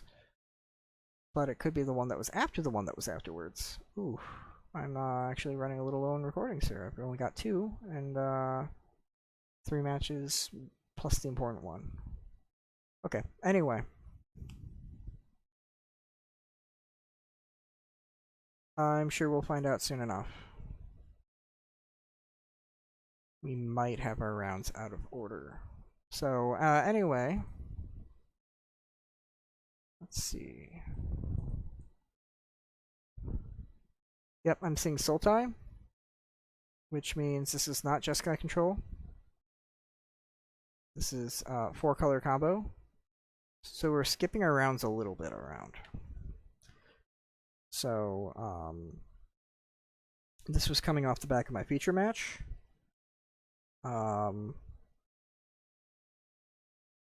So at this point, do we want to come back to this one? Nah, I've got it up. Let's play it. No, we're gonna shelve this one for now. I'm a little eager on what I want. So the Jeskai control deck. That one. What do I say? What do I say? That one I won 2-0. And I remember one of the games was you know, I'm just gonna bring. Oh, I'm screwing up my panes. You can see something that's not supposed to be seen. Okay. I keep grabbing onto the wrong pane. This is why I need to set up all the stuff on my computer more. So this is my win screen from that one when I was 2-0. This one, this game 2 was off of a mold of 5 while being on the draw. And it's been long enough now, that's about all I can remember from it, beyond me just like playing things fast before they could get their second blue out, because I knew it would be over at that point.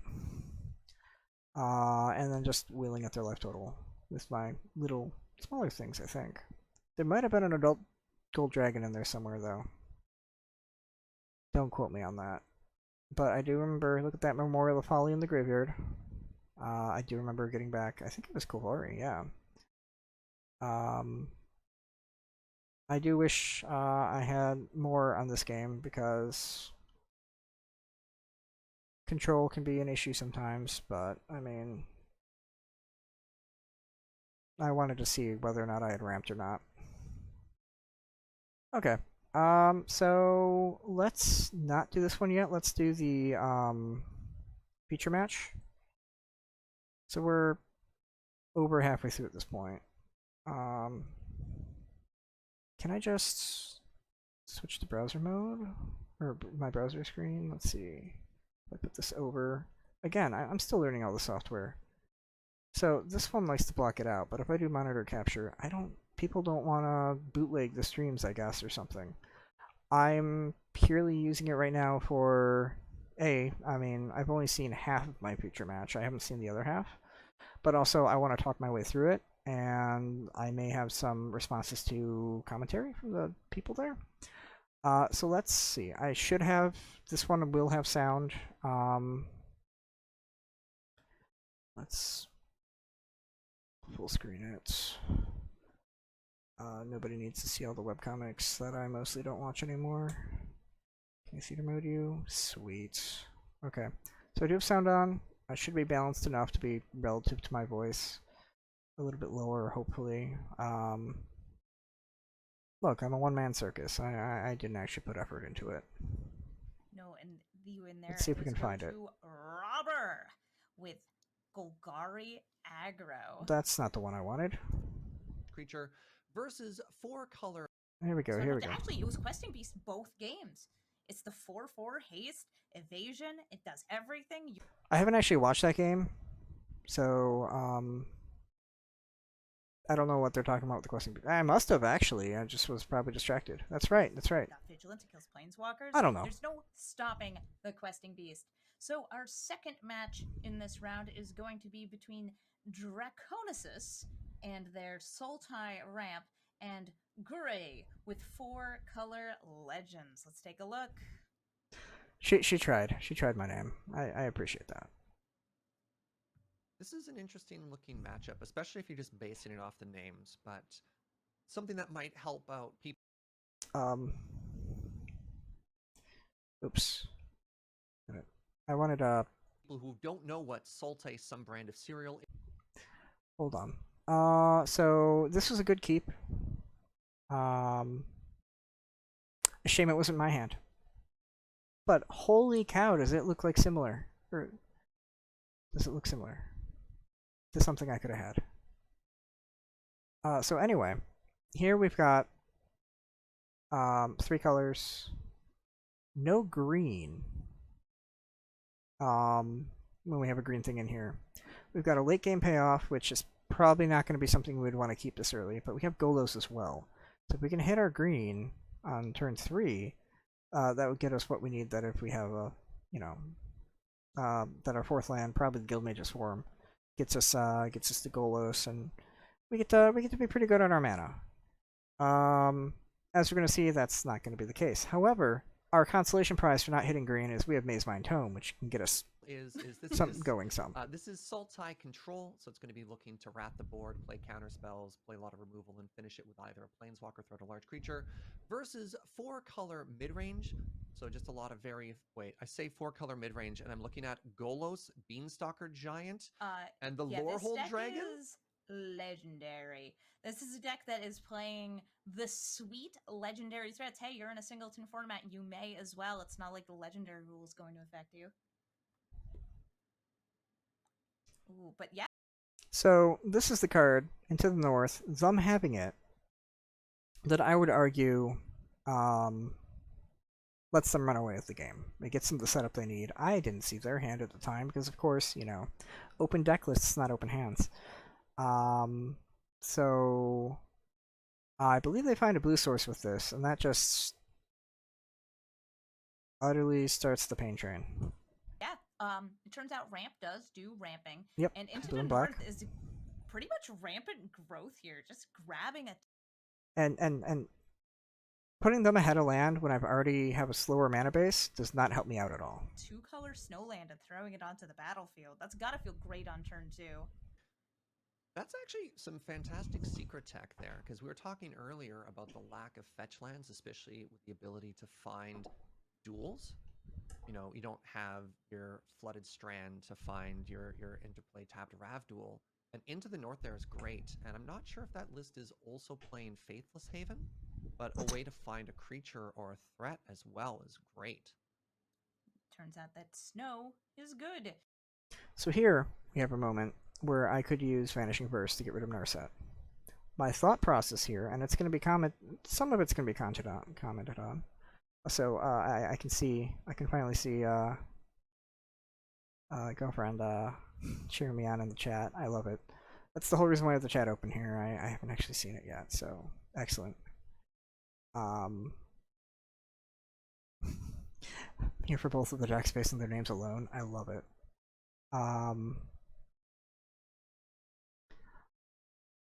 So anyway, I have a chance to take out Narset now, but I decide this deck doesn't have that many draw effects. The one that's in hand is one I can just play on their turn and not, get punked by Narset on. So if I remove it now, they don't get another Dig 4. Now, with respect to them being a combo deck, they hit their 2 pieces, they can end the game with 4 mana. That aside, I mean, putting them 4 down in their deck aside, if I use my removal spell before they can get that, sure, they don't get a card, but I'm down a card, so it's as far as the balancing scales go, it's still their advantage, and Narset is she's already replaced herself, so it's going to be gain for them in that respect. So I made a conscious decision here that, hey, I don't have that much leeway to with my removal spells right now, and I really want to find more land, so let's move in the direction of finding more land. So Narset hits the battlefield and locks out the potential of extra draws in a turn. There is removal for Narset, potential removal. We see that there's a Vanishing Verse. She is a monocolored permanent. There's a Blood Chief's Thirst, but it would have to be kicked. And now, Maze Mind Tome is going to sit here and kind of just like, hang. You can scry. You get a scry, you don't have to pay mana for that. But you don't want to be drawing a second card on your turn while And I will be scrying, because I need to find that land. Glad Narset is out. That is dangerous. Narset, a very classic control deck that we've been seeing on Arena a lot here. Its ability to shut down other control decks or any deck that's trying to generate card advantage. You don't even need to down tick it. Just having it on the board oftentimes is enough to accrue a tremendous amount of advantage, especially when you're looking across at this tome. Wait, tome looking at tome? What is this, the Spider-Man gif? So we've got Spider-Man pointing at Spider-Man, Yeah. a book pointing at a book here. The rip apart, I see that consideration. I was like, oh, no, I really want to land. But wait a minute, that destroys book. She's right on Do I target. kill book? Or do I get land? No, get land. I agree with this. It's tough. They do have the Beanstalk Giant. But they can't cast it. Does it not green off that Triome? That's not a Triumph. That is Guild Mage's form. It is a way to, I believe, buff up your multicolored creatures, but it's a filter land. So Okay. One of my friends commented on that stop not working, and I said at the time I made a conscious decision to pass it up. That was a really quick for even me, so I'm not sure if I actually did in that instance or not.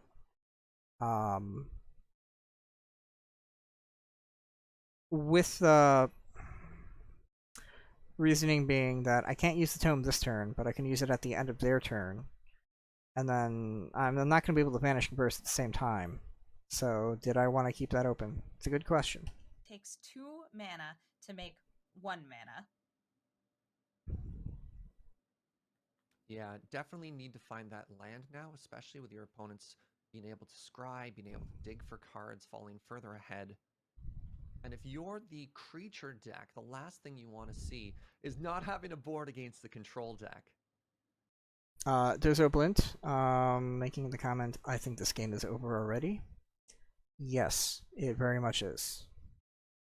Oof. And there's something really rough here. So, there's a revealed memory lapse. Yep. That is the counterspell that sticks your card back on top of your deck. And Vanishing Verse was not cast at that point when you could get around it. So, thankfully, the Sultai has tapped out in order to play Liliana, giving another target for the Vanishing Verse. But that is very risky if you were planning on playing that at all, knowing that your opponent is holding that memory lapse and you are desperate for lands. And, ooh, there's a Sublime Epiphany. Like, memory lapse doesn't even come into the picture until I have lands to actually start playing stuff with them. And Maze My Tome is my only out to that beyond actually drawing them. So it's a rough situation. Epiphany now in hand. 2 strong counter spells. And a land! Oh, there we go. We're online, so they got very lucky there. The moment the control deck goes shields down for a second, and I don't blame the control deck for using an opportunity. The opponent was stumbling on mana. They didn't have much going on. They didn't have any threat on the board. So there's this chance that if you land the Planeswalker. So I said all that, and then I went ahead and exiled, past me, exiled it at the end of turn. And scry it instead. I mean, either way, it was either gonna be this turn or next turn. I suppose the advantage doing it this turn, or sorry, on their end step, was that my mana is free this turn if I wanted to do something other than tome draw. I mean, the game is over. Now they're still in a very tough situation here. They have to fight through multiple counterspells. They don't have any threats, but answering that Liliana right there definitely feels good. Or pardon me, Onyx. Pardon me. Yes, Professor Onyx, who is definitely not Liliana, except she is. It says right there in her type line. So here's where we're gonna play the Beanstalk Giant into the known memory lapse and see what happens. And what happens is everything goes horribly wrong. We did see a draw from that Maze Mind Tome. Had to happen while it was on that Narset's turn, no.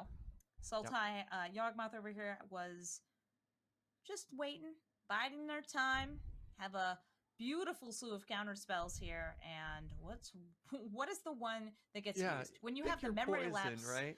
Memory lapse is, hey, I'm going to stick this on top of your deck. I know you have a scry available. You could scry it away. But Sublime Epiphany is, I'm going to do it all. I'm going to bounce my Narset back to hand to get more value. Mm. Ooh, draw a card and countered a spell. That's a lot going on right there. There's a feeling when you're sitting across from a control deck and you're like, I've already lost this game, but it hasn't happened yet, and it's a very demoralizing feeling to start asking yourself, how do you Take crawl a out of look. this? Let's Pardon take me? a look here at Yawgmoth's hand. So from the left to right, we've got Doomblade, so kill spell. Baleful Mastery, exile spell. Power and kill. It's like right there in the name. Kill spell, memory lapse, counter spell, negate, counter spell, Narset, cut you off from your draws, and a lot of types of filters too. And now a tutor with final parting. Oh gosh. The only thing missing here is a win condition, which is probably why Gure is still in the game. The control deck hasn't shown a way to actually finish. Never mind, there's Uro. There's a win condition. There you go. Hey, we're in a singleton format, but does this deck in 3 colors? You can definitely pull off. I have no lands that have the same name. I'm not running multiple basics. Are we going to see that here? Are we going to see the Tainted Pact for the win? Let me check their list really quickly. I am curious if they're. I mean, Serial alludes to the combo thing. I mean, yeah, they're gonna go for the win. And going into the match, I knew that Tainted Pack was going to be one of their, I was basically racing them to the win. So, racing them to the pact, basically. And this game, that point where I said I knew it was over, with a hand that big, not knowing what was in it at the time, seeing here it was a, hey, yeah, just pick one. That'll do. That'll keep him down. But, I knew that once they had taken so long just to get my land set up, that it was likely over. They had what they needed to stay stable until they could find the pack combo. I don't think Uro even registered in my mind at this point. Yeah, like, yeah, no. They're running the Tainted Pact. Yeah, they do. Wait, that's the wrong Jace. They do have the 2-card combo of Tainted Pact and Jace Wielder of Mysteries, which is a great 2-card combo there. They are missing. There's also a Thassa's Oracle. I'm gonna note it's not this game, but there is a future game that had the combo in it. Where I managed to take away the Oracle piece. I didn't even think about checking to see if they have a Jace in that match, and ooh boy. Although, either way, there's your win con. And if you don't think your opponent has instant speed removal because, well, they're tapped out and they're not in blue, then hey, you can just go for it. Yeah, and Jace is in the graveyard, though, from the Onyx Uptip. Also, at this point, we're pretty much we're playing on an autopilot. Whatever we play is getting countered unless it's considered relevant, not considered relevant by the opponent. We don't have enough mana to make Valumekis come out. He would be the one that turned it around if he could stick.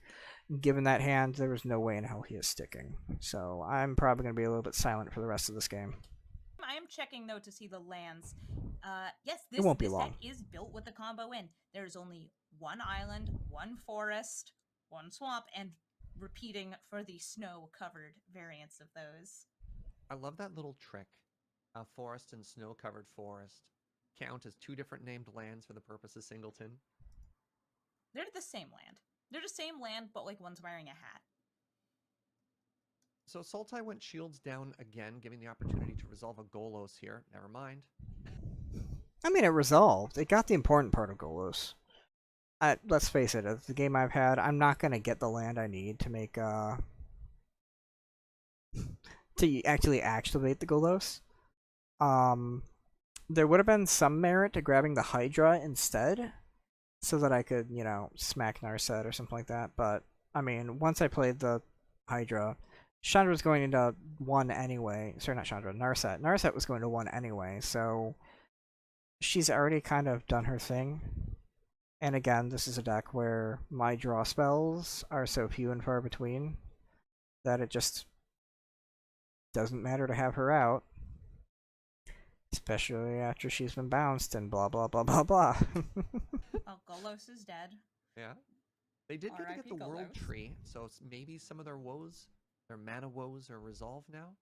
Fixing is no longer an issue. There is now Mm. the ability to cast all colors of spell, all sorts of wonderful things. Oh, and Mythos of Brokos. Mythos of Brokos is a great way to get some search on, right? It lets you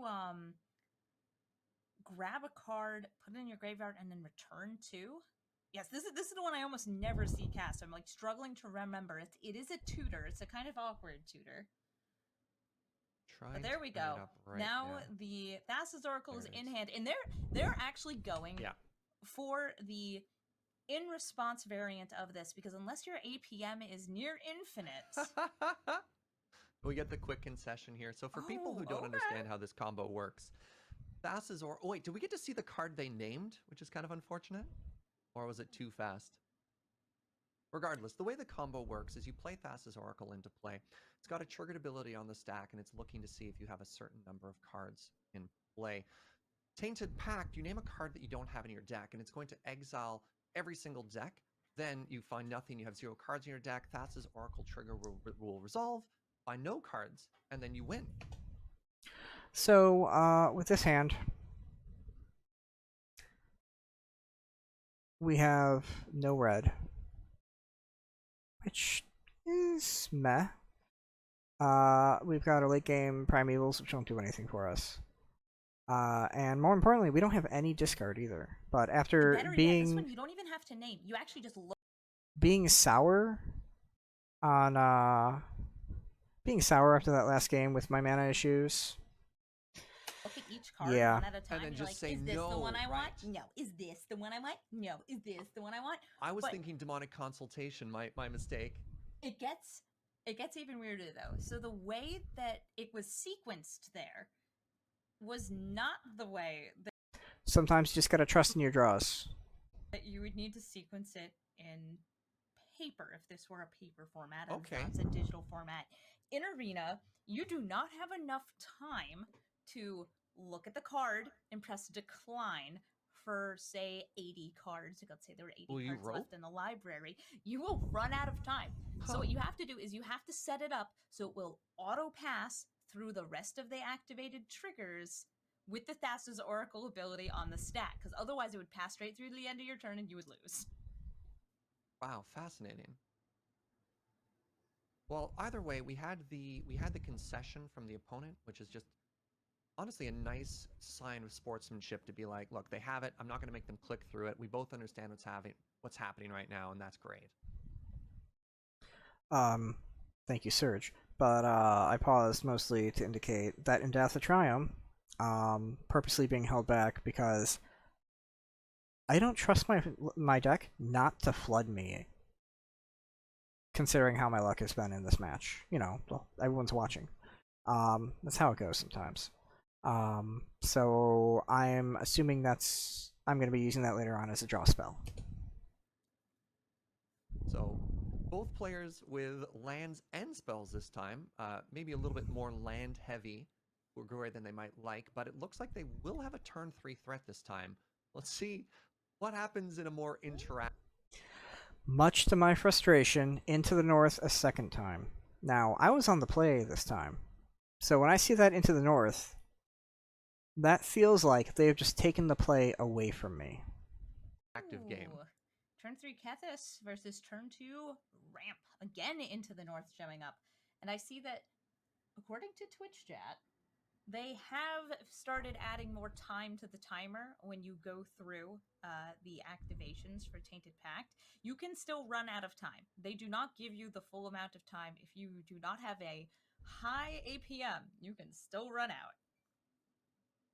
You gotta click real good. But because this is a best of 3 format, there is a game clock. And it was pretty much just a considerate action of saying, oh, I know your decklist. This is an open decklist format. I will let you resolve this combo, and we won't burn it through the timer. Here I've got Demonic Tutor. I'm about to cast it because I got 2 black here. And anybody who's actually watched this full stream knows that there's only 1 card better than Demonic Tutor in black. So now we're seeing definitely that legendary synergy you were talking about with Kethis coming down right now. Not much to follow it up, but we'll see if Demonic Tutor gets a threat here or if it gets some type of interaction with Yawgmoth if they're worried about getting comboed out again. I'm already loving this hand because there's a glorious primeval rebirth there. Primeval's glorious rebirth. So there's removal, binding in the old gods. There's the glorious rebirth to bring everything back, all the sweet, sweet legends. But glorious rebirth is awkward in that you have to have the creatures in the graveyard, you have to have your legendaries in the graveyard, and you have to have a legendary on the battlefield to make it go. And now we see Yawgmoth. Yeah, that is a very awkward thing. That's why it's meant to be a late game draw.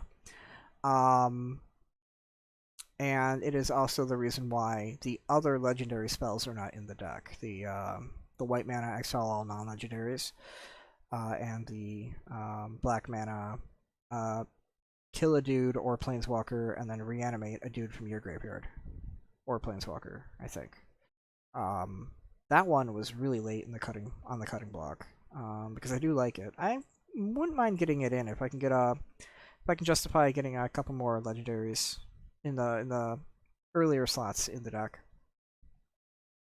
Being faced with, do I counter the tutor? Do I not? Do I counter the thing they tutor for? Depends on what it is. Maybe it's... This is the part where I scroll through my deck a couple times trying to find a thing that I just want to nod to, even though I know I'm not going to pick it, but I want to. I really want to. the land. I don't know. Yeah, it always feels bad. Typically, you counter the target, but when you only have spell pierce, you're rolling the dice there. Now, of course, not really going to be able to counter anything, so maybe waiting to hit a planeswalker, hit something a little bit more high value, because if you're going to double spell this turn, it's probably not too scary. No, we're actually seeing a scroll through. What do I want? This is one of the things I love the most about 100-card singleton formats is you only get 1 Demonic Tutor, and you have so many options right now. You get literally any card in your deck, and then Demonic Tutor is gone. So you have to really think through the line here, and ultimately decided for Thoughtseize, trying to see what's going on in their opponent's hand. Yeah, so that Demonic Tutor was just a copy of Thoughtseize. Fantastic. It cost a little more than usual, but it was just a Thoughtseize. And, well, you have a Spell Pierce in hand, and it's probably going to be discarded. I like it. You're like, you know what? I'll pick which card. Thank you very much. It'll be my counterspell.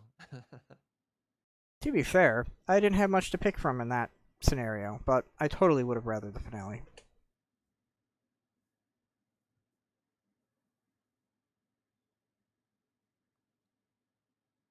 Did mean the that hand the attack worked. You just don't have the Indatha info.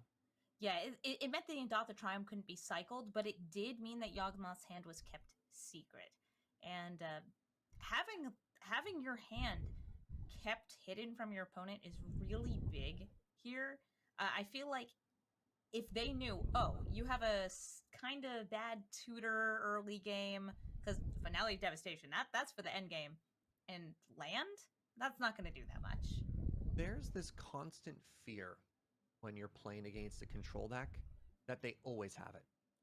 And the mind game of being able to control the flow of information to make sure that your opponent is constantly on their toes to make them play around a counterspell that might not even be in your hand. Fantastic. Oh no.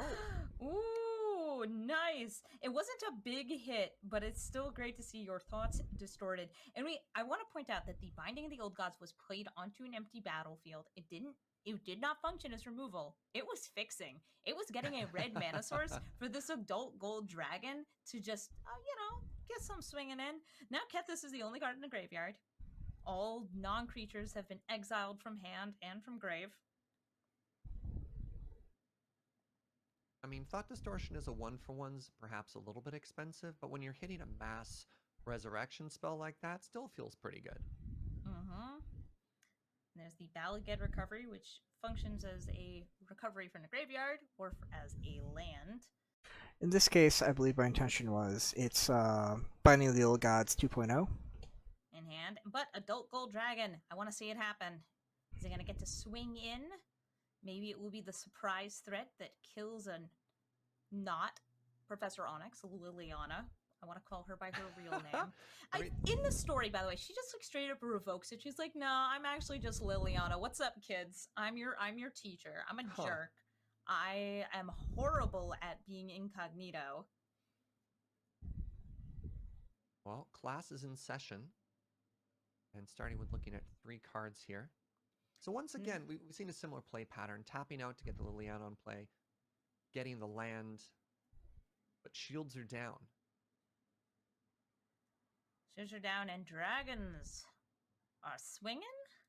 The gold dragon only does 4 damage, so it cannot kill Liliana, but it does stop her minus ability, which is an edict effect. No, it looks like instead we're going to see Kolaghan's command. I like This is it. a tough choice. I don't necessarily. I think I agree with this line because you don't want to play your dragon, have the whole turn not clear the planeswalker, and then have your threat taken out afterwards. And being able to cast the Kolaghan's command and get that kill spell out suddenly feels like a bit of vindication or validation, rather, that you're like, right, my dragon was just going to be worth 4 loyalty and then die. So maybe next turn being able to follow up with an attack by both threats, clear the planeswalker, and have that board control could feel pretty good. Ooh, and we do see a lot of scary instant speed interaction with the torrential Gearhulk there. And things do go in the graveyard, including a counter spell. So, seeing their hand, seeing out, this is probably the turning point with Onyx getting them the Gear Hulk. This is the turning point right here, where things go... I won't say they were going good, but they are certainly going wrong here. Also, I do want to note how they are only 1 tainted pack away from comboing with that finale in their hand. It is a very vital piece that I'm sad I couldn't get rid of. So unless there's 3 extra mana up, there could be a counter. Here's where I'm going to do a misplay and attack with Kethis before I do anything. Again, I consider it a misplay. Looking at their hand right now, if I had played the Gold Dragon, it would have had the same effect. What I should have done is just punch them in the face and then Maelstrom Pulse their Professor. But it looks like actually, you know, with the Torrential Gearhulk in hand, it really doesn't matter how I did this. So they've got all the Already answers happened. here. They've got a counter spell to a spell if they don't lead, or they can just flash in the Gearhulk, So, kill cantrip. So by attacking this way, if they have a flash creature, they can't use it in combat. So much flexibility at this stage in the game. What a great hit with that Kethis Gearhulk. is going to swing in, deal the damage. And Maelstrom Pulse is actually just cheap enough that it would survive Gearhulk recasting Supreme Will. Oh, but instead, looks like it's going to be binding the Old Gods coming back from the graveyard. I guess this was me trying to use up all my mana now that I know that Spell Pierce is in the graveyard, without even thinking about the Gearhulk. That's a nice piece of removal and ramp once again. Also a big fan of this because it's an answer to the Planeswalker that's on the board without giving away information of what the unknown card in hand is. Just like, if you've got the counterspell, this works either way, but I get a little bit more upside, I get another land off it if it resolves, and if you do have the counterspell, you still have this backup Maelstrom Pulse. Now, unfortunately, this counterspell came with a Gearhulk, which is a lot scarier. Yeah, it's kind of a 5/6. It's a little bit of a 5/6. It's giant, it's scary, and it's going to protect the Liliana. Professor Onyx is now just sitting pretty like, ooh, I'm going to draw some cards, and if I cast some spells, I'll gain life, you'll lose life, everything's according to plan.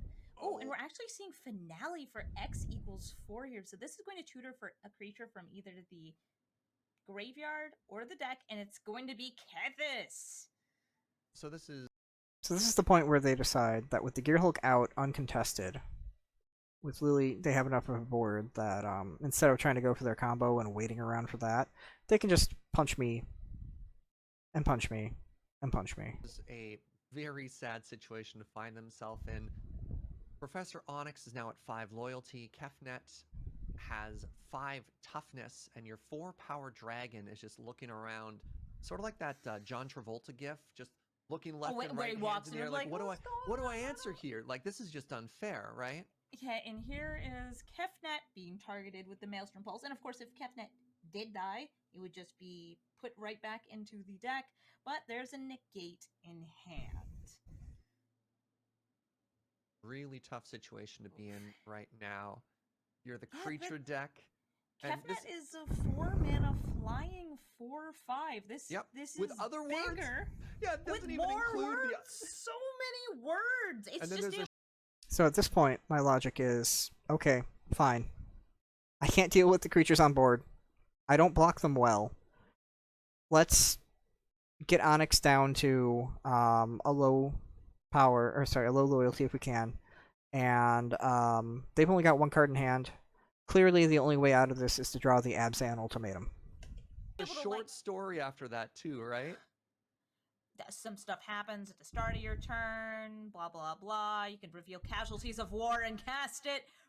Oh, So we were on my opponent and I. We were both on the same Discord channel for recording purposes, so that instructions of how to actually do this would be good. That's not where we were projecting our screens to, so we couldn't see each other or anything as far as that goes. But we could talk to each other. My opponent was apologizing to me when he was about to play this Casualties of War, and I told him, no, do it. Let's make a show of it. oh no. This is tough. It was sort of a desperation attack the turn before, just trying to clear the board of that planeswalker and then maybe find an answer to the questions afterwards. But just the value from that. Like I said, trying to get Abzan Ultimatum. Literally one card in my deck that gets me not out of this, but assuming my opponent attacks, I've got my Gold Dragon back with lifelink. It can take out Onyx. Capnet's still around, but wasn't there another guy? I don't remember. No, it's named things. So I get a Binding of the Old Gods back, and that can reduce the creature count some too. And it could, in theory, keep me in the game. Looking at this hand, they wouldn't have had the mana for the Baleful Mastery. They would have had casualties a turn after as well, but oh well. So at this point, when I see the casualties, I'm like, okay, let's look at my mana. Okay, good, I have 8 mana. Let's hope they target the wrong one. And considering how I've got only one of a specific color... Top deck. Shed a single tear for the copy. That's not even the actual Casualties of War. The copy of Casualties of War. Killing Kethis. Destroying a land. There's no more red mana. And bringing... And then, of course, when you need to top deck a way to keep yourself in the game, you draw a stick. Oh no, bringing this World Legends deck down to 2. Even just a spell being cast by Liliana, I believe, would be lethal. There isn't enough black mana to cast that Cling to Death, but the second the Magecraft trigger happens, the game is over. They're trying to think of which emote to say thank you and good game with. Went with the classic. There is the moment of, do I just let my opponent kill me? And ultimately, finger on that button. It was a glorious tap concede. Mm-hmm. And the win goes to Yawgmoth with the Sultai, Ramp, and Control. So that was a spicy round 5. We saw that cool inversion of archetypes in the first round, and then we really saw Sultai do what it does best, which is play big scary stuff and get a lot of mana. The card advantage demonstrated by that control deck with its top-end threats, its early game interaction, and just the value off of those planeswalkers. And then to be able to finish it off with a combo kill out of nowhere. That deck is really scary. Kind of a boogeyman right now, if I'm honest. In a format like Gladiator, it does take a little bit of a sacrifice to bring your lands down to true singleton, where you have your basics also as one-ofs, but in 3 colors, absolutely doable, and it allowed for 2 portions of that combo to be in there. There was both the Jace, and there was the Thassa's Oracle. What a brutal way to go.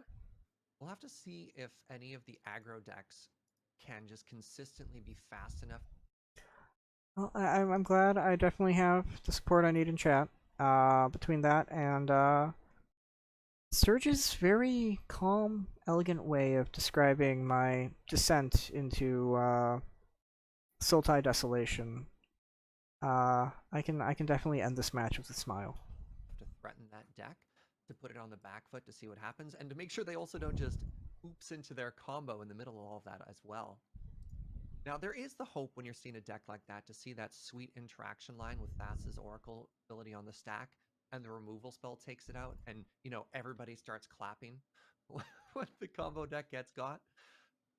Not not for the bad feels. I don't particularly despise any archetype as others, but when you see those little interactions to find a win in an otherwise hopeless situation, love Oh, those moments in Magic. and I was hoping to see a little bit more legendary things happen with the Yeah. legendary deck.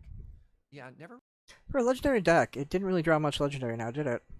really got to see that deck do its thing. We saw the shadow of what the deck wanted to do, but unfortunately the control deck got to do control things, and it never really got to set up or pop off. Yeah, I think Sultai is the most popular color combination because it's got the goods. It Yep. has everything you could ever need. It's got life gain, exile, kill, The, threats, tutors. It can do all of it. Turns out Magic since 2019 has been pretty kind to green and blue in particular, and then adding the disruptive elements that black has traditionally had in kill spells and hand attack, and also the proactive elements through tutors makes that pretty spooky deck. You're like, what do I find? My counter spell, my hand attack spell, or Uro, right? Oh, it is a rough color combo to go up against for sure. So we're going to throw now to the desk to see what they thought about the match. Yes, tell me more. Hey, thank you, Amazoni and Surge. Awesome round there. Wheeler, thoughts? I mean, I also wanted to see the legend deck do a bunch of things. When I saw that deck among the many that we have here, I was like a Looney Tunes dog. Like I started drooling. I put on a bib. I took out a very large knife and fork. Mm-hmm. Um, and then, well, Sultai happened, but Yeah. that's fine. I actually enjoy watching the Sultai do Sultai things, and it's hard to argue with a good player playing a good deck. Good. Usually I say well instead of good. It sounds better, but yeah, hard to argue with watching some good Magic. Watching good players play good. I like it. We've been doing it all day today. Another door prize to give out here. Post. Okay. Spoiler alert, I didn't win any door prizes. So now I can not full screen that. I can figure out how I minimize it again because I am weird. Okay, so okay, the commentary for that was less of a flaming crater than I thought it was. Like I said, nice little smile at the end. So this is round 6. Yep. So going into this one, I had just taken my first match loss. Needed to get my confidence back.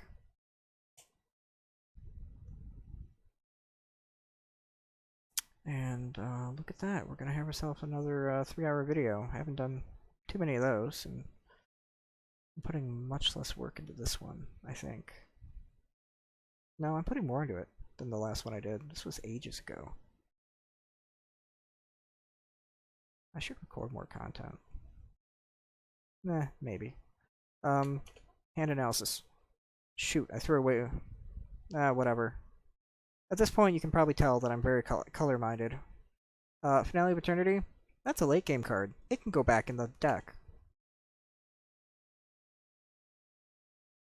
Well, I'm normally not excited to see World Tree in my opening. Especially when it doesn't untap the Isolated Chapel. I definitely don't mind having it around. I had to take a moment to remember that the pathways tap for other, or can make other colors too if I wanted them to. I just gotta remember which ones they are. And of course, I picked the wrong one to play first for Bard class. So he was like, I'm not doing anything anyway. World Tree, I summon thee. I see the Electromancer and I'm like, oh hell no. I just got got by some degeneracy. Let's fix our colors. Even if we don't need them fixed right now. They're playing black. They might make me discard. I want my colors in play.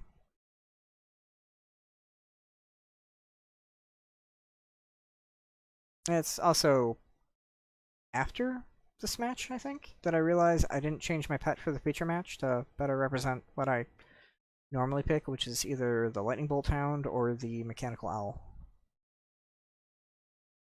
Because, you know, that stuff matters when you're trying to, when you're showing off your flair.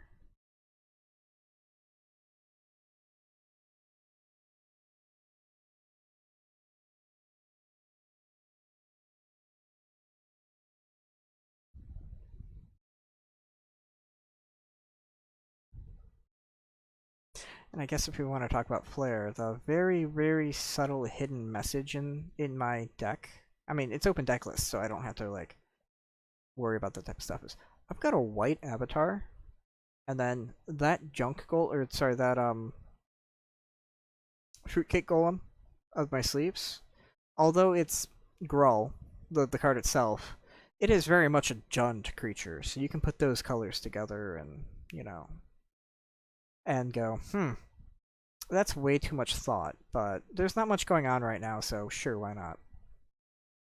Yeah, so they played Narset, and this is the third game in a row that I'm seeing Narset. On time, no less. Is it on time? No, it's not on time. But still, no, it is. It is. Oh my gosh, I'm falling behind, and I'm not rewinding because you've watched it already. I don't have to. So here I just need blue to make Niv work. But in the meantime, I've got a whole lot of land. So, nothing else to do but to fire up the Bard class. The good news is, if I find the blue I need to cast Niv... See, that's preparation for later. If I find a blue to cast Niv, then he only cost me 3 mana, and I still have 3 mana left, so chances are I can still play something with my mana. I remember this game now. Good, the flashbacks are coming to me. But, you know, again, with the Narset, you'll see just how often I have draw a card listed on my cards. So opponent goes, yeah, you got back that Maelstrom Pulse, but how about you don't?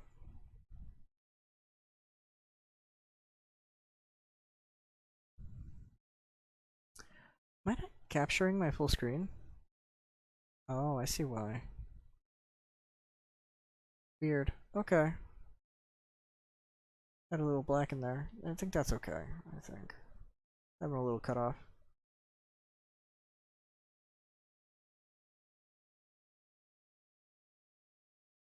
I mean, you see less of the card art, I guess, but, I mean, you see the name and everything. So, World Tree, Great Blue Source. And look at that, we have a hand. And while we don't have any interaction in it, we do have a Clothis.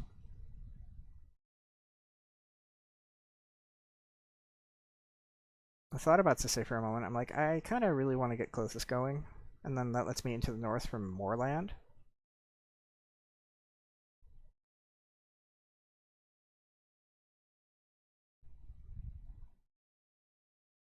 And I'm like, hey, you got a spell pierce for my first into the north in a long time. I was quite a bit shaken up from that last match. And they decide bounce and visit. That's gonna be a theme.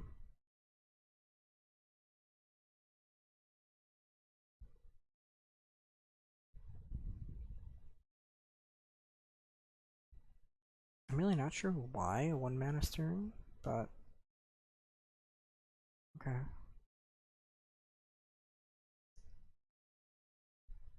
That's quite the search for blacks, hitting 3 lands to go in the yard, lands that they don't have to draw now. It seems like they can use a little reprieve from the lands. We're just aiming for whatever that deals pain to them. the looting is something that can be flashed back, so it is naturally the first target for Clothes's destiny. Opponent is at 13.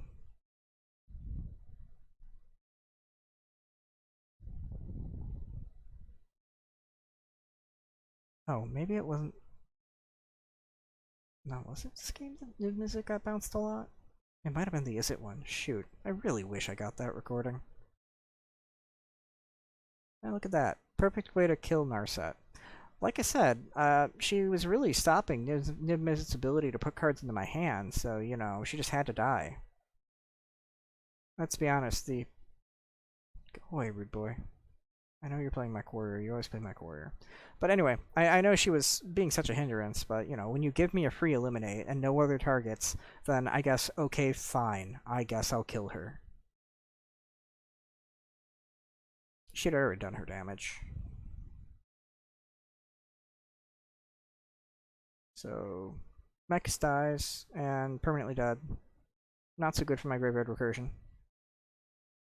They don't have anything to do with Colossus, though. And they're at 7 life.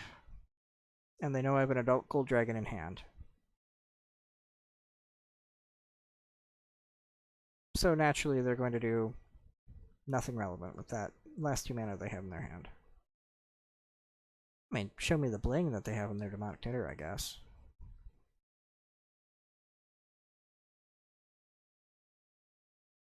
Here's where I think about Blood Avataring instead, but I don't have the mana to do it. I mean, 2 ways to kill him. At that point, do you really...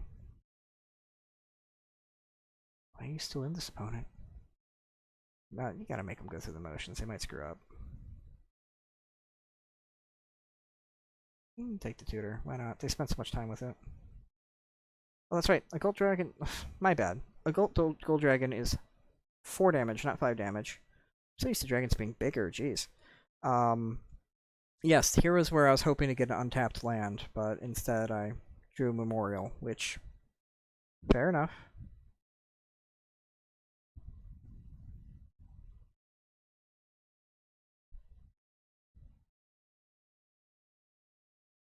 Could speed the rip apart. Why not?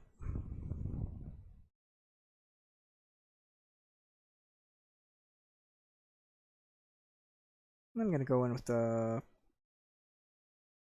I don't know what I do with this, actually.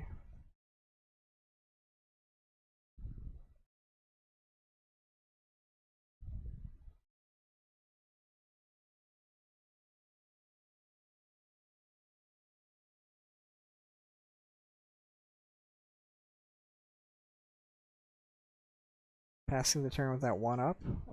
I don't know how I feel about that one. But okay.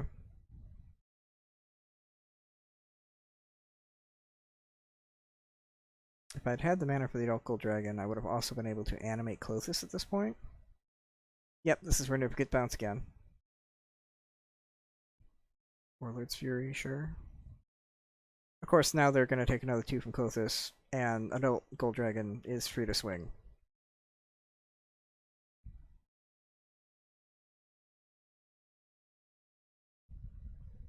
And they realize this.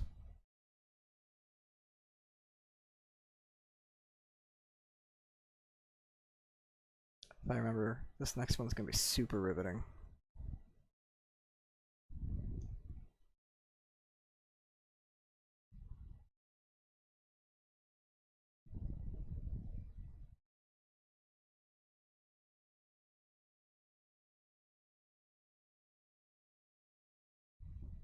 So here, we've got a fun hand. We don't have our blue. However, sorry, we don't have our green. Sorry, I was screwing around with trying to find my pause. Yeah, no, that's fine. Okay, I'm gonna screw around the screen. It's bothering me a little. It's gonna change our aspect ratio partway through recording. That's fine. I'll make sure that it's... There we go. That's close enough to even. If it bothers you, I'm sorry. If it doesn't bother you, I'm even more sorry. So anyway, we kept, yeah, we were able to, yeah, I don't know. We kept it. Oh, the bird class. Of course, they got rid of Niv. That was the good thing to get rid of, because we had the colors going for us.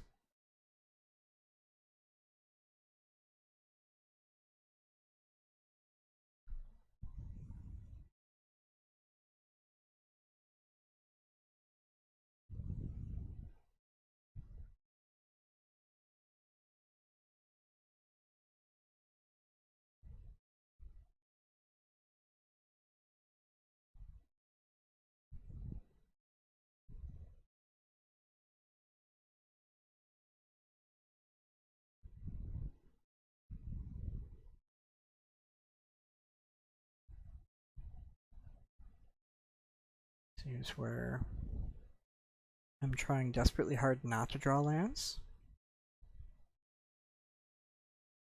Level up the Bard class because we can. Play our lands right, and we're able to draw a card off Maze Mind Tome anyway.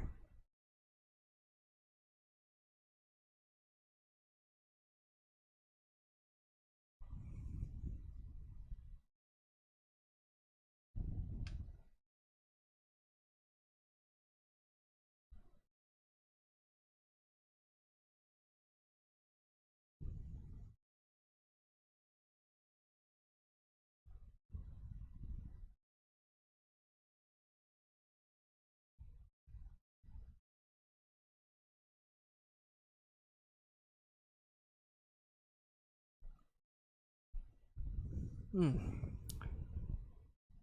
Stop yawning me. It's not good content.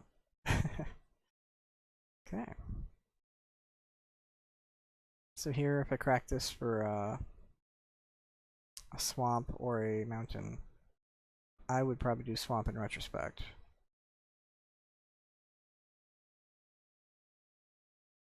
Good. I made the right call back then. The rest of my lands beyond Well Tree now come into play untapped. Or at least the two check lands, I mean. Oh, Supply Triumph already had it covered. I don't know what I'm thinking. Again, I just yawned. I'm tired. Opponent goes Cling. I get annoyed and decide to deny them a draw because I really don't have that much going on.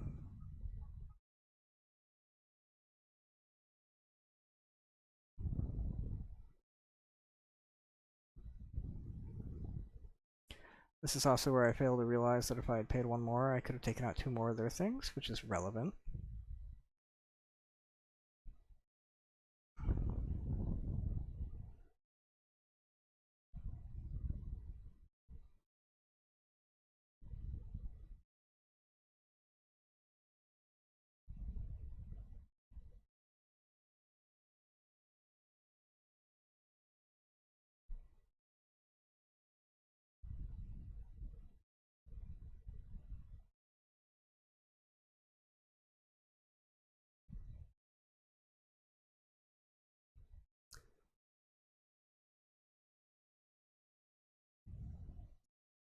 Let's see if we can find something that matters. Okay.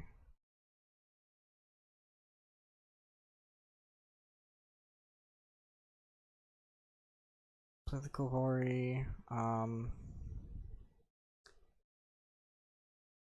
Just see where it goes.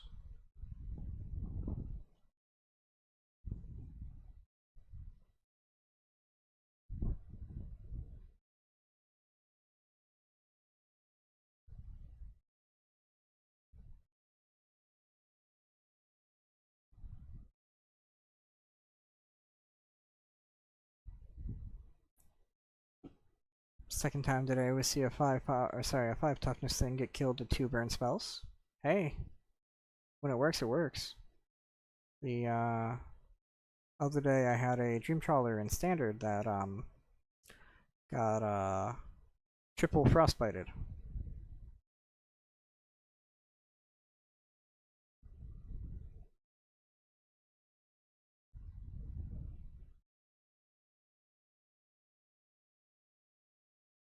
Is this not an hella impressive amount of land?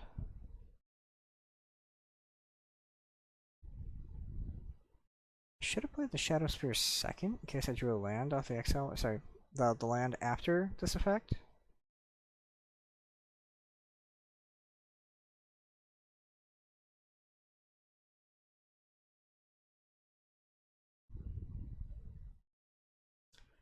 Means our opponent goes ham.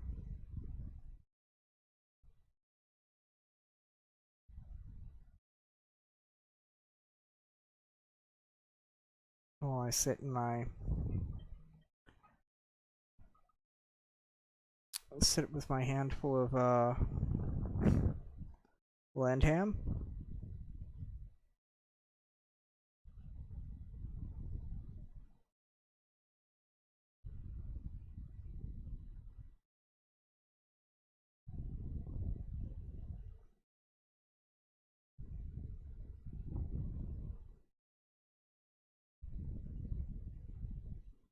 So the one thing to note here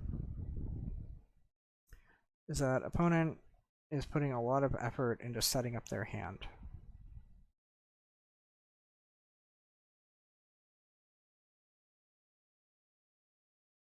So anytime this happens and they're tapped out and everything, don't have much more they can do. I really want to have a discard spell so I can screw with them.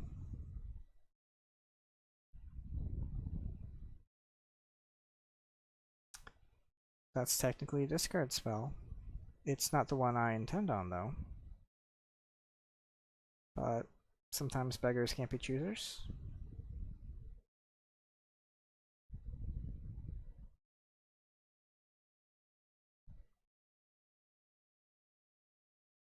Here's where I opt for the potential of future damage over that of 2 damage right now.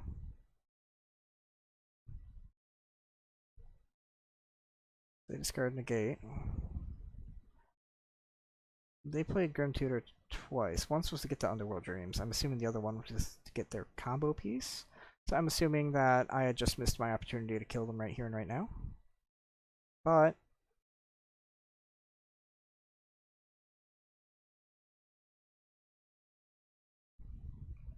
they still have to show it to me before it can happen.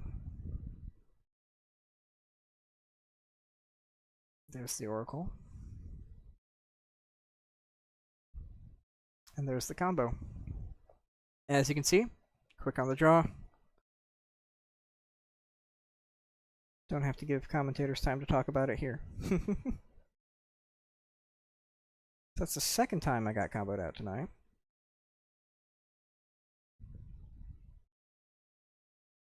So close to picking it back up, but that was so many land. Like I said, it was an interesting game. So here we've got all of our colors. Technically, we have a discard spell. 2 if you count the Kolaghan's command.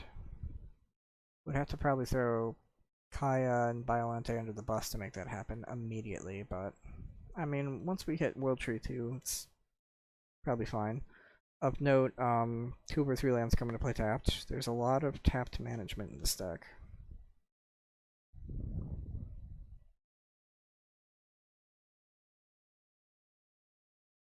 I see that Tome of the Guild Pact. I know exactly how it plays into this game.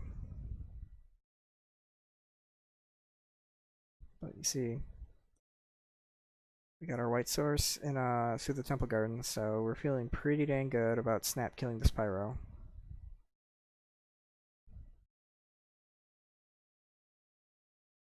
See what's up their hand soon enough. Of course, they're gonna get right back at me.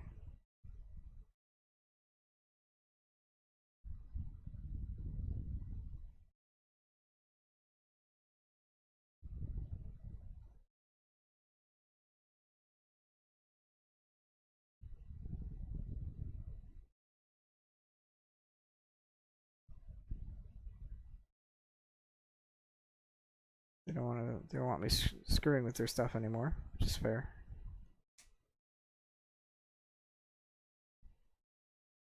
So we've only got 5 drops in our hand. This is our 4th land that we'll be playing, so it's a pretty easy choice which one to play. So I make the decision that I'm going to go for the acquisition. because that one gets them a combo piece immediately.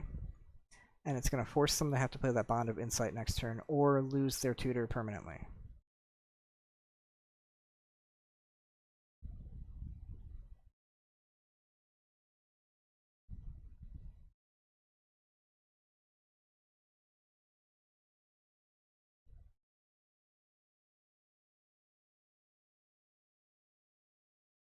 So they go ahead and pick it up.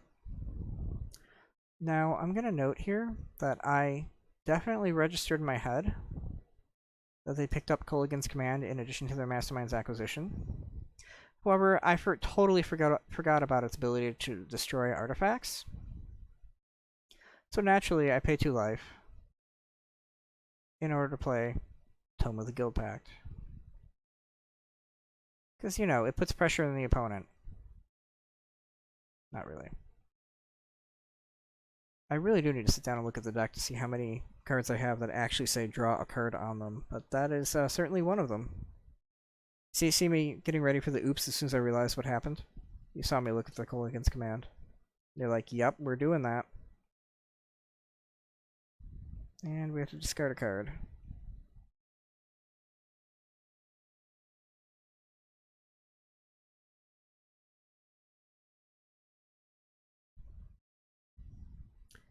So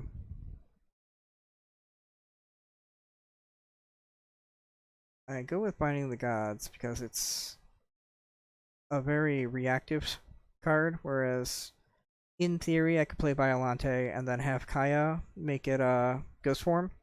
But even now, here I play Kaya first because they're a removal heavy deck. In theory, if it's a sorcery speed removal, I can at the very least get the counter on the Biolante. But they're gonna have their bounce spell anyway, so regardless, the Ghost form counter isn't gonna work. I say Biolante when it's Nethroid, whatever. One of my favorite commanders in Standard, that's who it is. Abzan Plant. Seymour.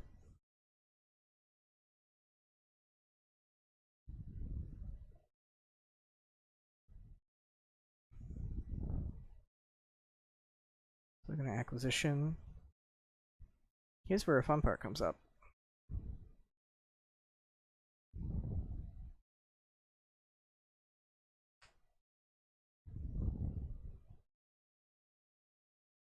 I really should stop moving my chair. I see it picking up on my mic. It's bad enough I've got breathing picking up on my mic.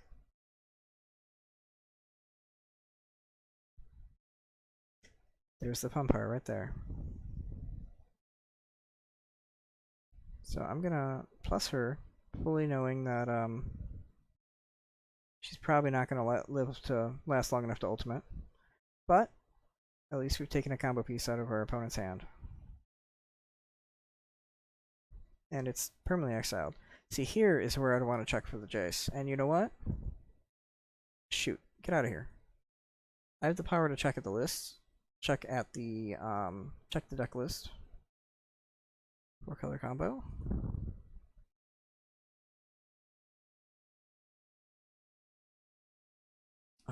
Do they have the Jason here? Planeswalkers. They do not have the Jason here. That's right. I remember looking at their deck list as we were playing. How come this got shrunk? What the heck? What the heck? I'm getting cheated here. I'm so sorry that got messed up. I hope other things didn't get messed up like that. I don't know what's going on anymore. I've worked it. Excuse me while I screw with the alignments more. Holy cow, what's going on? My capture window. Can I just do this? Can I just do this? Oh, I'm doing it live too. Okay, so what's going on? Right, they have Will. They got Will. I knew Will was a bit of a problem.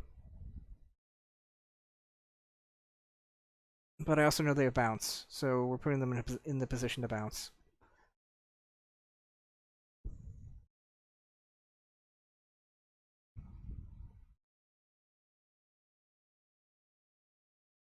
Have I been screwing around with the... Okay, so maybe when I've been messing around with screen settings, it's actually been fine the whole time, and I've just been clicking on the wrong window on my OBS thing. Good job, me. So I didn't play Biolante here.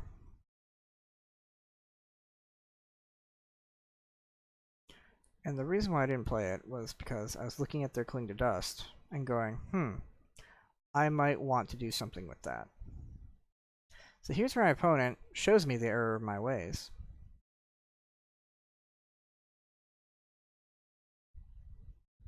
And makes a play that I really appreciate.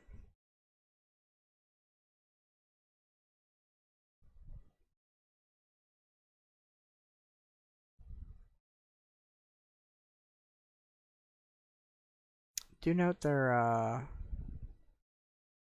Faithless Looting, yep.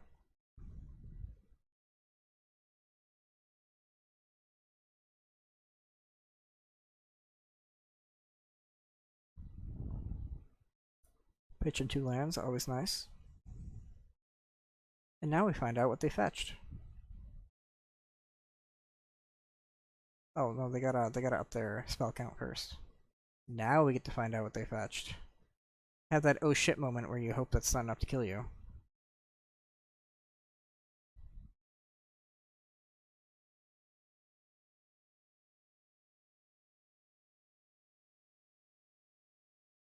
I'd say that's apt combo, or that's apt punishment for taking away one of their combo pieces. So here's where I'm counting my mana, and I'm like, I kind of want that black source, but I want one of these guys back. I didn't grab the Balomachus because I needed an untapped land to make it work. I didn't think that was going to be sufficient. I play Kemble. I believe I play Awakening. Do I play Awakening? I mean, the only thing I can't get back anything else beyond Kemble, so I think it's worth playing the Awakening here. I can't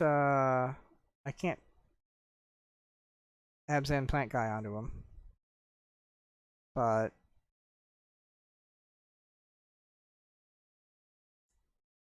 well, Dragon gets to kill Will at least. See, that haste. I definitely appreciate that haste. I think I underestimated that when I first saw the card. Just being able to just out of nowhere zoom. An opponent has to take a moment to use their Cling to Dust while they still can. This is where Velomachus is now out of play.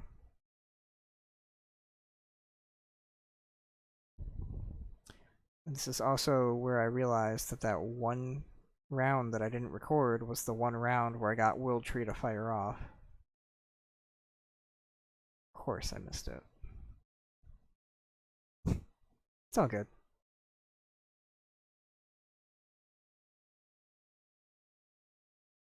Opponent made a small mistake. I'm sure that 2 life isn't going to cost them.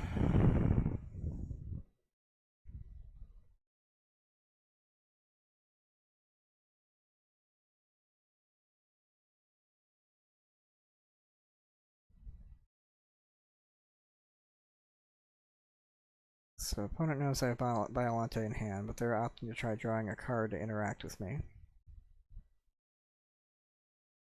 I'm deciding that if I mutate Biolante, while I'm losing overall potential life gain, I am getting lots of power back on the board. And that Beanstalk Giant will quickly gain territory lost from them gaining life from that Tendrils.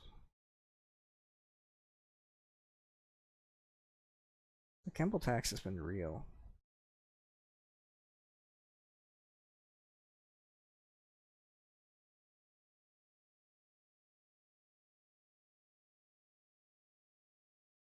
One fills up the graveyard, and then decides, yeah, no, that's not going to be enough, even with my Crypt Incursion. Or whatever it's called. And that did it. Apparently they didn't want to take 15 damage this turn and then have a turn next turn to maybe have a chance. So that was that one. So after that, I have round 7 against Is It Control. So we got 2 more to go. If you stuck with me this far, thank you.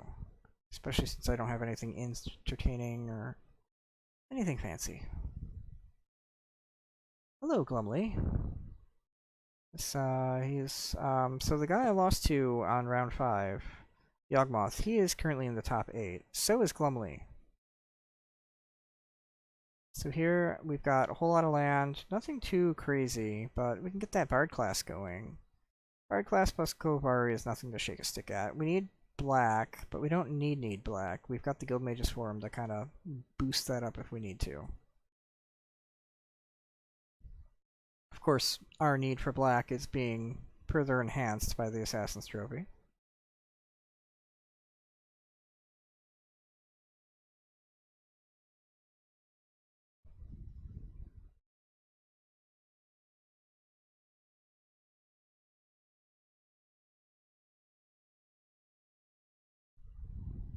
So, they've got 2 mana open. I've hit enough counterspells today where I'm wary of it. But I figure I didn't have too much to lose at this point for it. And clearly my opponent said, you can lose your draw.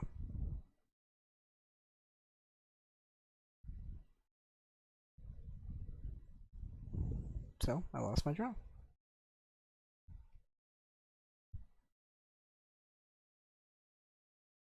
And they really didn't want me to have that Bard class.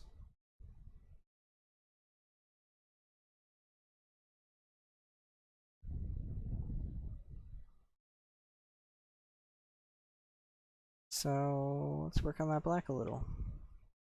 No, not black, sorry. My colors a little. So, getting blue here, I don't think should be the right play. I've got no way to immediately benefit from it. And Guild Mage's Forum gets me that 5th blue, gets me a 5th mana in blue anyway. So it should have been green, because I've got the Kolvari in hand, and I could play it as it. But I drew Niv-Mizzet Reborn, which is a great way of not being punished.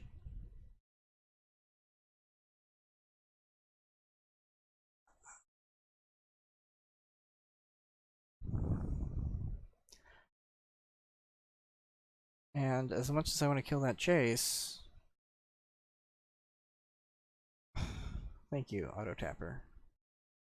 As much as I want to kill that Jace,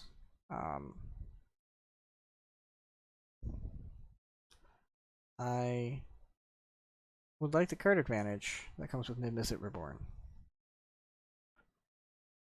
So, again, Kemble comes out.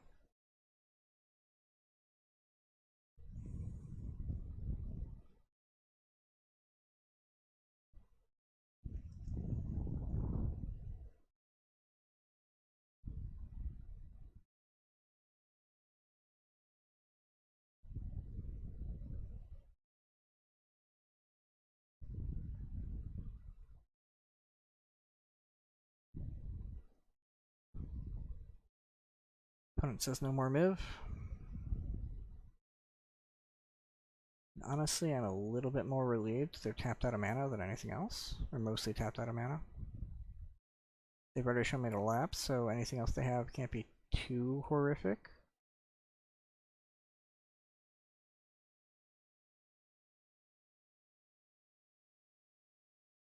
I'm also pretty sure that Jace needs to die this turn, so I'm pretty sure I'm trying to play Kemble while also playing Mythos.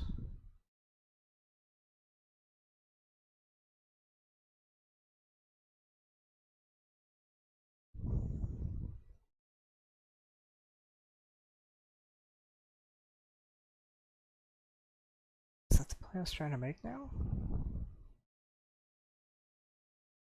Dead Scatter. Okay, right. I wanted to open up the Astrophy. That's right. See, I'm playing a bigger brain then than I was now, which is good. I have the big brain at the tournament, not in post.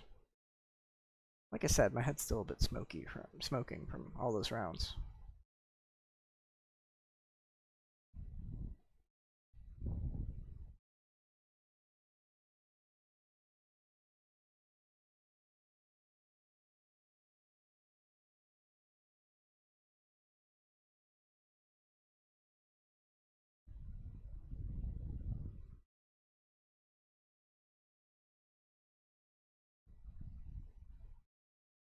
here I've got some options. I know it'd take a moment to try to think. Can I get a +1/+1 counter in Clothis?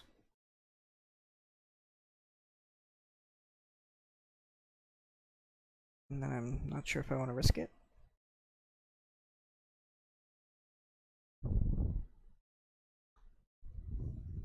But here my opponent is completely untapped.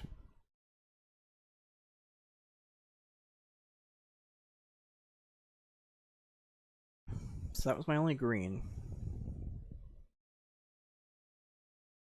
Without having to tap strangely. So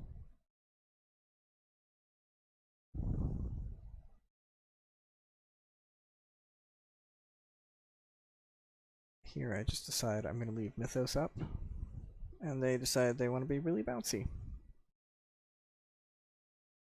I gotta respect the Royal though, because I love Blink of an Eye, I love Into the Royal. Maybe my next deck should have those. I don't know, it's hard to play blue right now, it makes me feel too mainstream.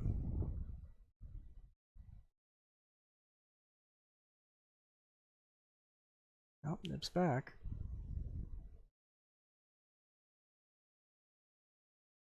I figure here I could play the Kalahari because I'm tapping out enough that I'm not going to be able to play anything responsive anyway.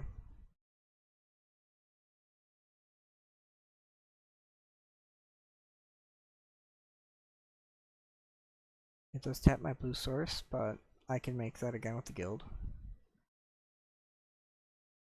Here, pick Giant. Again, one of the only two options that are legit, because at this point I can easily cast Adult Dragon, so really it's Beanstalk Giant that benefits the most from the Ring Heart. I have no expectations of Nib Visit resolving.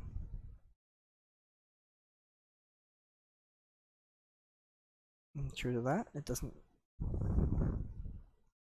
Opponent decides, even though I've got 4 cards in hand still, it's late enough in the game where Supreme Will does not do what they want it to do. So they cash it in for another card.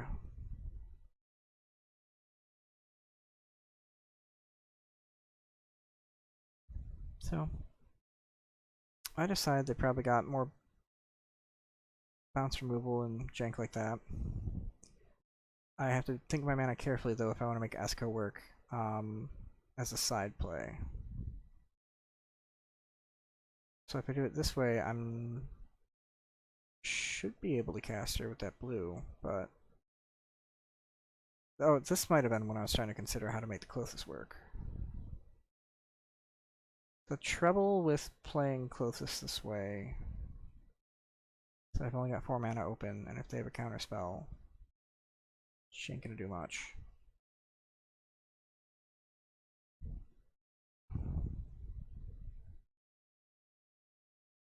But my opponent's using a lot of resources to counter stuff. I'm looking at that memory that's still in their graveyard and thinking, you know, I could mess with my hand more, but if they have something to make me go down, then I probably want a contingency plan. So here's where I go for my toy. New York Bow.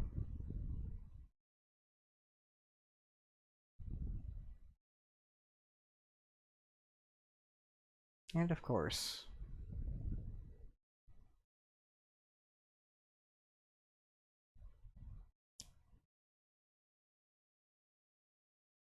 opponent has Sting Me. That's okay.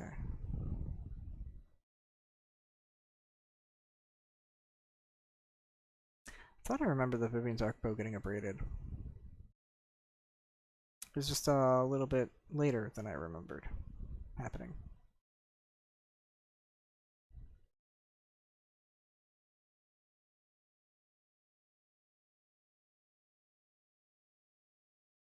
So they've got 2 cards left in hand at this point. This is where they smack me with the Hall of the Storm Giants. Here's where not getting black or green with the Cold Steel Heart hurts. Because now I can't Casualties of War to kill the giant, especially when they have their shields down. So the only thing I can do is play the Prismatic Bridge. as I take another 7 and hope to find something with lifelink that's relevant.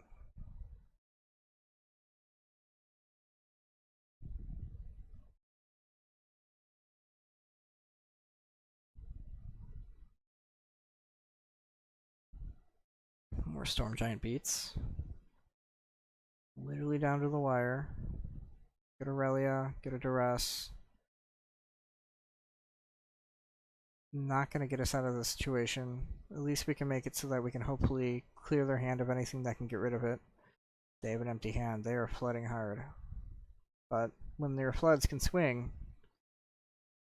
it could do worse. Again.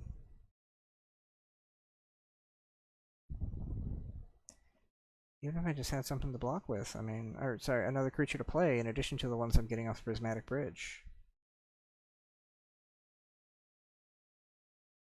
There's Will being annoying. He draws him 3 cards. 2 cards. At this point, I'm pretty much losing my faith in this game. Hello, Rian. Hello, Kling.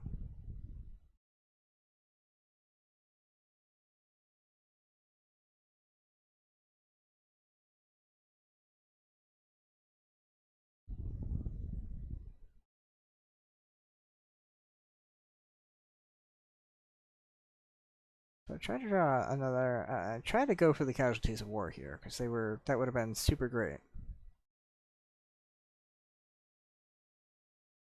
So I'm gonna note here. Here's where I could have Cling to Dust to stay alive for 1 more turn, but they had 5 cards in hand. 2 of them were lands, albeit, but they had 3 unknown cards in hand and a giant attacking me every turn. So when they decided to turn one of those unknown cards into pain for me, and then those 2 lands into something that weren't lands, I decided Cling's not going to be enough to gain me life to get out of this.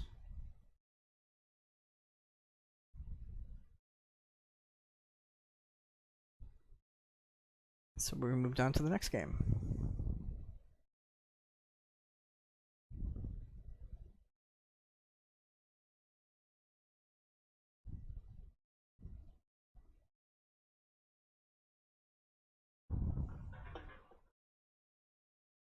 Hello, phone.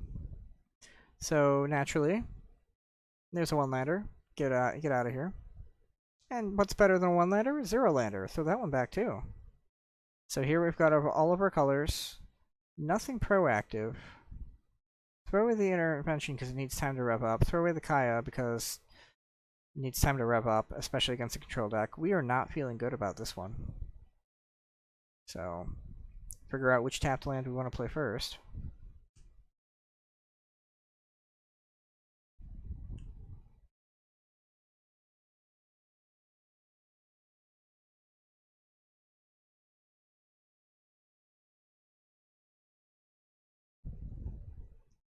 Come on, you fool. Play the cliff top. Double checking our pathways? Are we actually going to play? No, we're going to... There we go. Good pass, Keith. Just because I know how it ends doesn't mean I can't yell at myself for how I went around that path. So we've got the Assassin's Trophy here. Got one of our black sources. Now, I'm not sure if playing the Darkboar pathway was the better play here, because Blightstaff would have set us up to black without taking away our option to get green later on, because we already had red twice over, so the Blightstaff didn't need to be that crazy. So here I'm thinking about taking out the Search for Escana, but it's a little soon in the game to give them a 1-mana boost, I think. It's also going to be hard to, sneak that in there when they've probably got a bunch of shields up.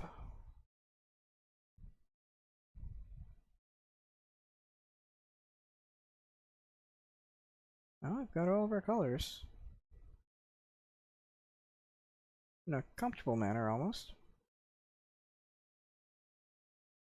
But man, that first game, not having the casualties was tragic.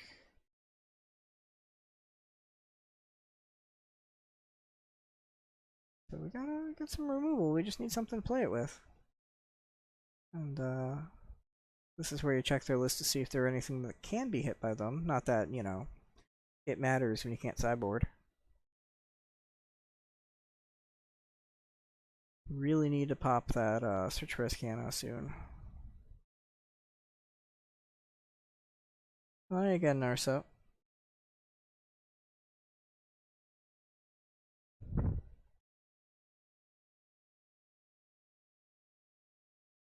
So they've got 7 cards in hand. We're not feeling too great about this one. We go ahead and eliminate the Narset here just because at this point we just don't have anything to do and they're not playing a superb amount of threats. So again, we could search. Take out the search. I mean, they've already got a huge hand, so I don't know how much that's benefiting them, especially with only 5 mana right now. We're having no problems hitting land. I'm feeling the frustration even just watching this after that last game.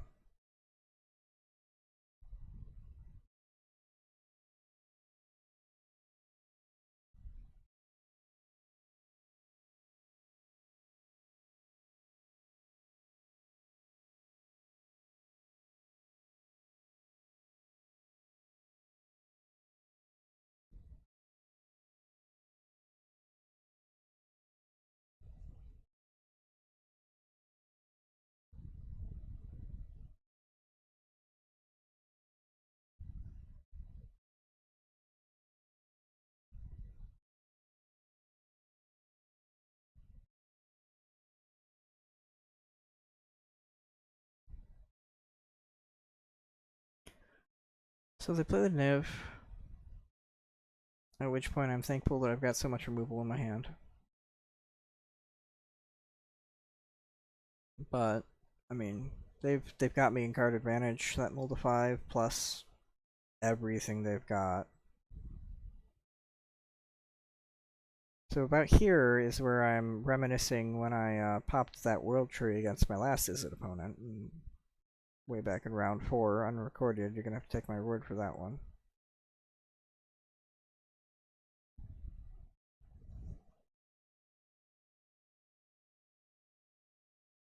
Going, how much did that help me out here? Would have gotten me an Essica unflipped, a Klabari unflipped, a Valky unflipped, who would have done very little, and then what was my last god? Clothis, who would have been the most effective one, albeit the slowest, or among the slowest.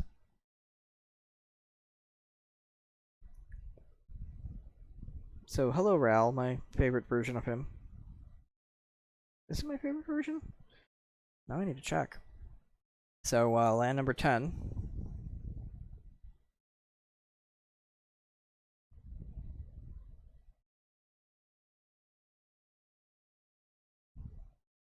Is it Viceroy? Okay, no, that's not my favorite version of him.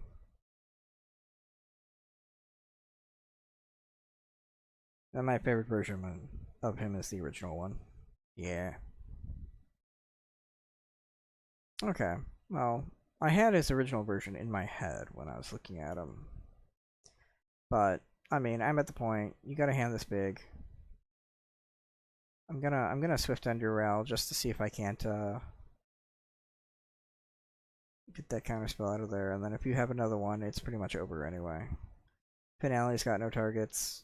In theory, if I have enough land, I can make it work, but I mean, you're gonna get so much advantage more.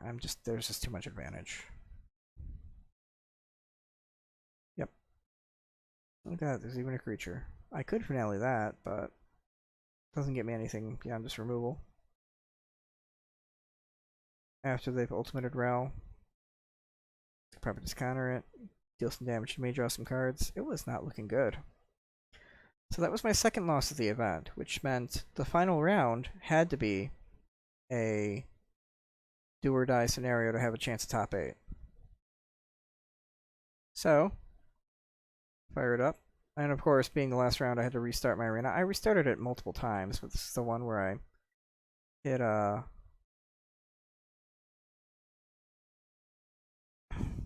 hit record much earlier than any other time. Apparently I learned from my previous rounds where I did not hit it in a timely manner.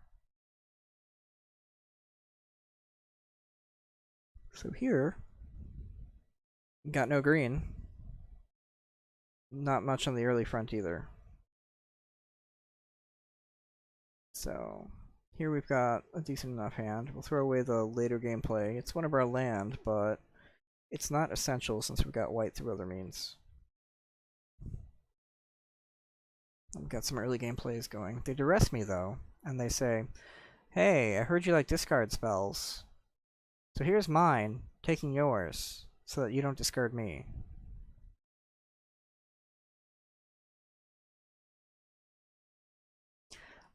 Shango is really good at discard spells, by the way. I commented how I was jealous how often he showed up for him when I was not so good at it.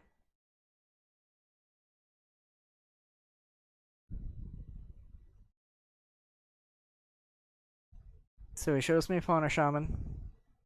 That can get degenerate pretty quickly. I can't let it live in this world. It's taken away my only play currently, but I don't need them going off on me one way or another.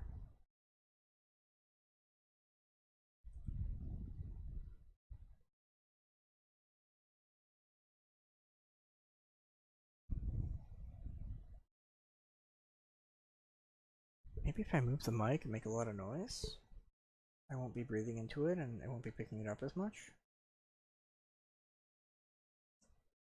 Yeah, my talking seems to be loud enough. It looks like it's gone down a little, but whatever. Like I said, I need to work on my mic settings.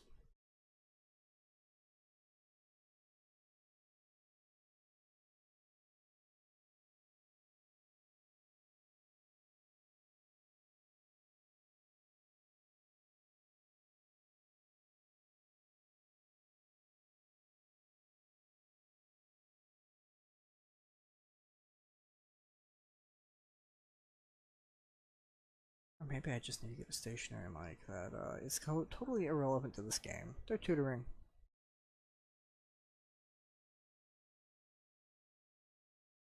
So we got some options here.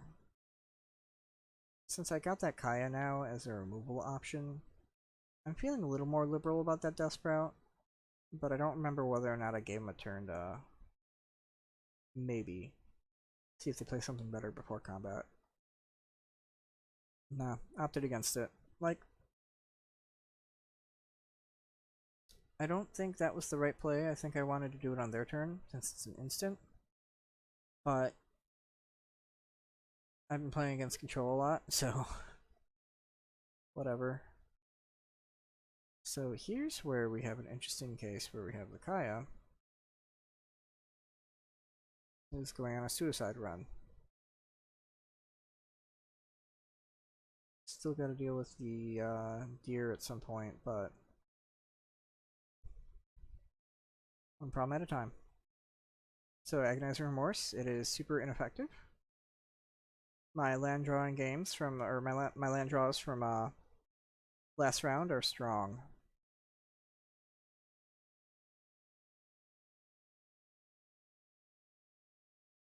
Kaya goes down as I had expected.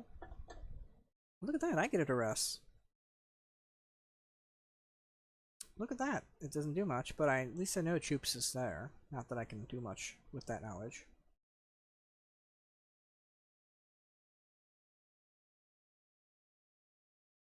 Once Upon a Time for a Gargaroth, always encouraging. Let's play Rada, hope we've got a land on top of our library. Nope, but we got a solution for Gargaroth, so that's decent enough. The trouble is we've only got one green source, so it's not like we can be like pumping Rada and doing anything fun with her right now. So we're definitely taking some pain here. And sadly, she's not going to last very much longer with the Choops. I should have just blocked with Choops around. But then I would have gotten that Fabled Passage to get rid of that Triome on top of my deck, so I mean... could have gone either way. It's me being tempted. And going, no, I can't do what I want to do with that. So, but I do recognize she's dead anyway, so let's swing with her. We're only going to 8. What's the problem? Opponent's gonna have a board. We won't. We're still top decking as best as we can.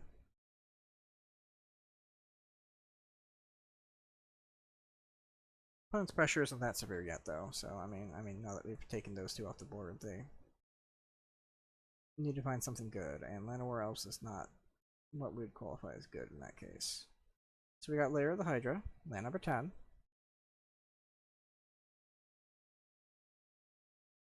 Did we ever ramp this game? I don't know anymore. You know, I was supposed to take notes while watching this, or watching it after living it, whatever. But meh. But a gold dragon. We are now netting more health than we were taking, and because we didn't see any sticks when we played the dragon, we're gonna go ahead and play the Hydra.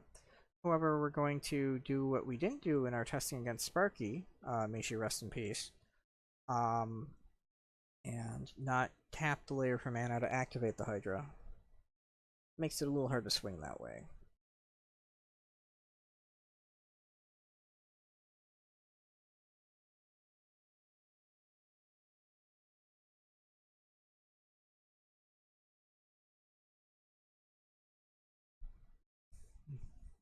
Oracle. Kind of like seeing the top of their deck.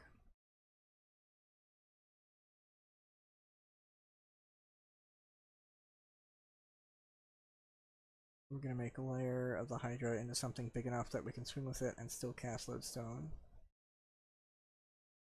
Look like an idiot while redoing the math, because it starts at 1. So when you start at 1 and you hit the +5 and you hit the +2 because you're +1 because you wanted the 6, you don't account for that extra 1. So they're going to chop so they don't die, which is fair. And then we're going to play the Cold Steel Heart because you never know if you're going to get a World Tree. First time ever popped it was during that game that I did not record. You know what that means is I'm going to have to play much more Gladiator until I can do it again under natural conditions.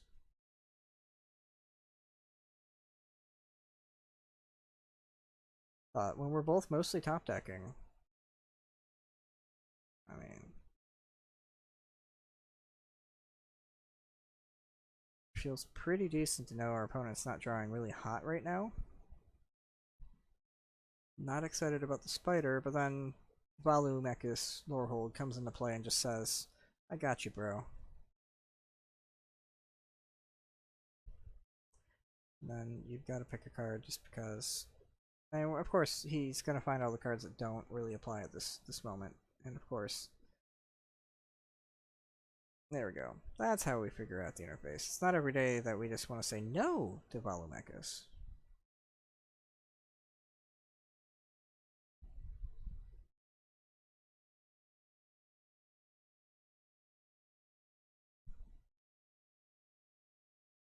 On to the next game.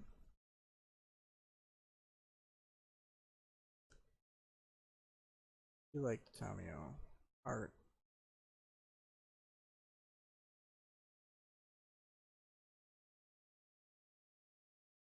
It'll be fun to see the Omniscient Tamio again. So here we have Into the North, which again is my favorite turn 2 play in the deck.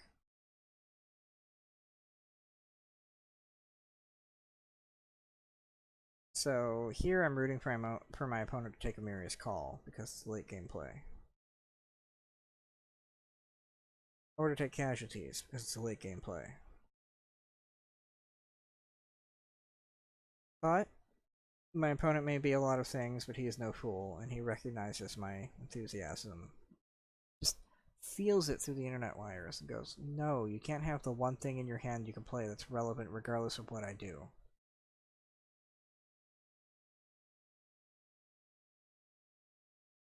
So I just decided to play my lands right, and hope for the best.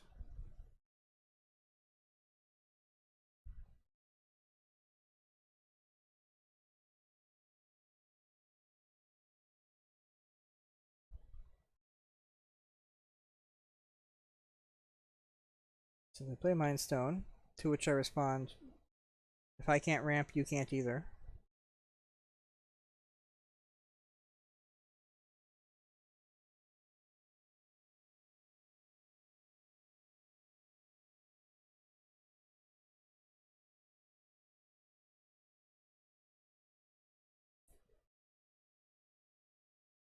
I decide we're not going to play that Emiria in any meaningful time frame. They play Fwana Shaman again, and I go, I know that's a degenerate thing, so I'm going to have to say no to that.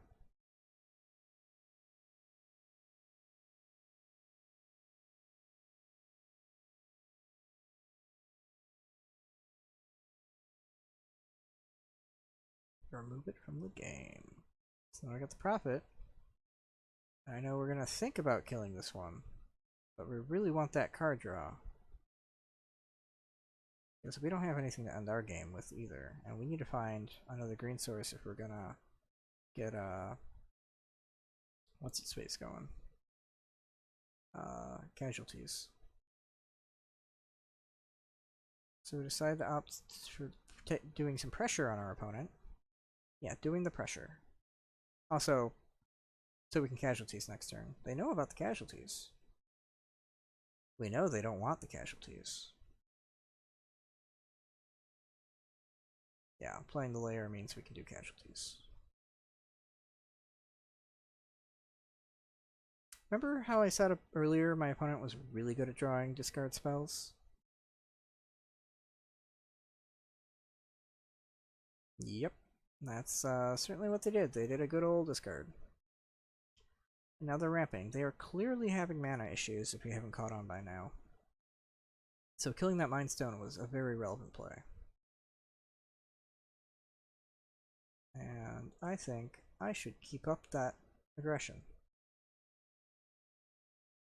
So Campbell gets to come out to start working on their life total if they want to deal anything about him. And we kill the Prophet. Because it's the only one we can target with Mythos. Keep them tight on that land. Game's still 18 to 18, so they can definitely recover. Especially with a hand like mine. But a couple swings of the Hydra and that can change.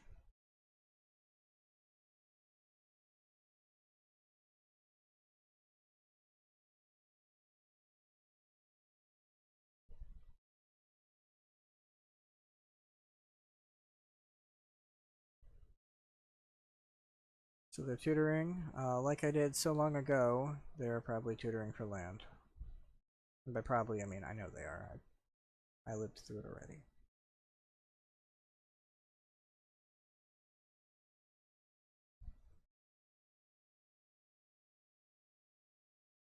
So of course, let's see what sexy things they have in their hand with Agonizing Remorse. They only have 4 mana right now. So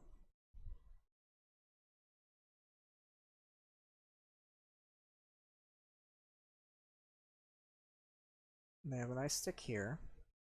I'm assuming it's some sort of removal spell, just because of how much this is stuck.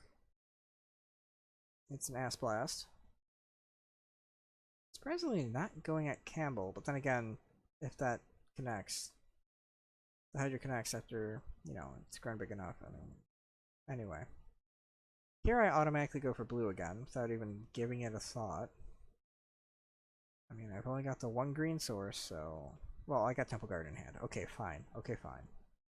So here, I opt to get rid of Finale Devastation, because that could potentially get them more dorks that can fix their mana problems. I decided to cling to Dust, because I've got that mana open.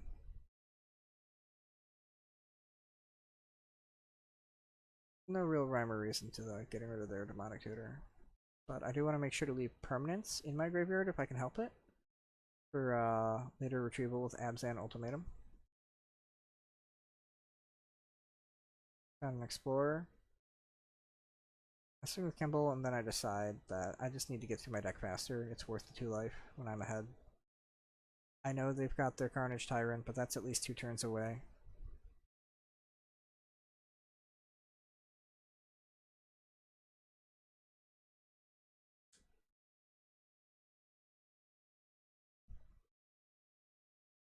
They're gonna never the Kemble to help pave the way for the Carnage Tyrant. Also, so that their future spells aren't so taxed. I mean, that'd be the good reason why.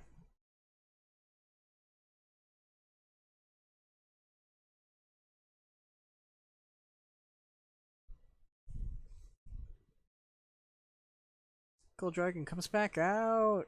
MVP.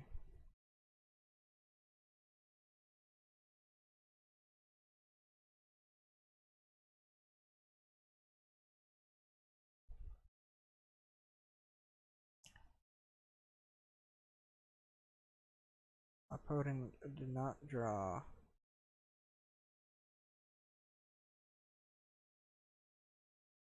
Did they? I don't know anymore.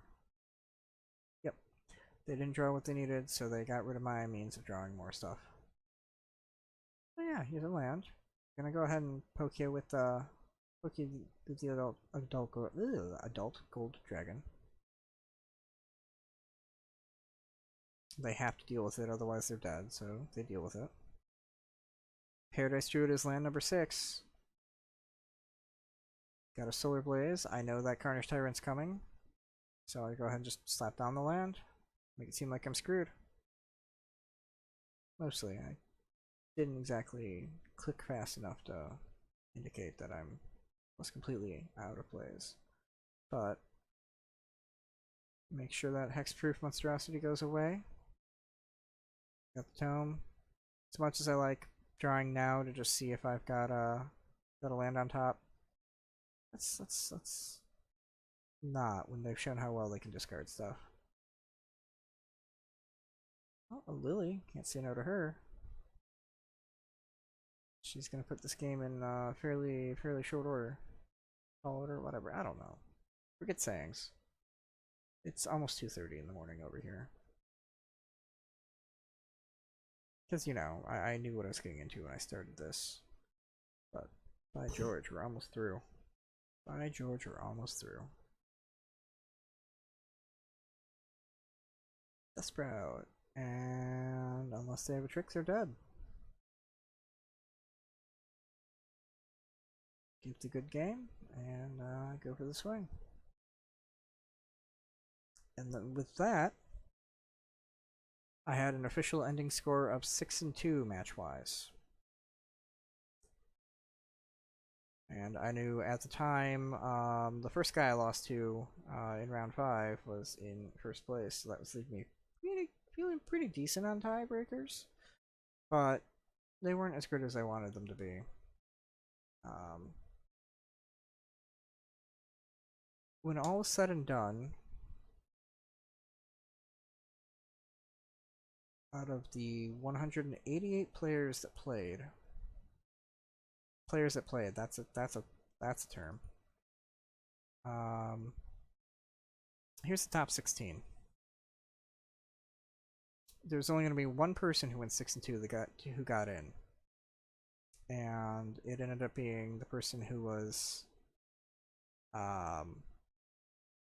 actually in second place going into round 7, I believe it was. LMNOP. Playing the deck that I'm going to be most interested in watching on the top 8, but oops. But still, almost made it. Almost made it. 9th place. So, not bad for a deck I threw together literally hours before the event. And,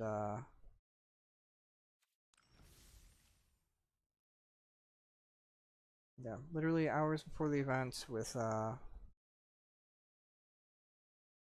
no Gladiator games under my belt at all. Just my Brawl, Singleton, and Commander stuff working for me.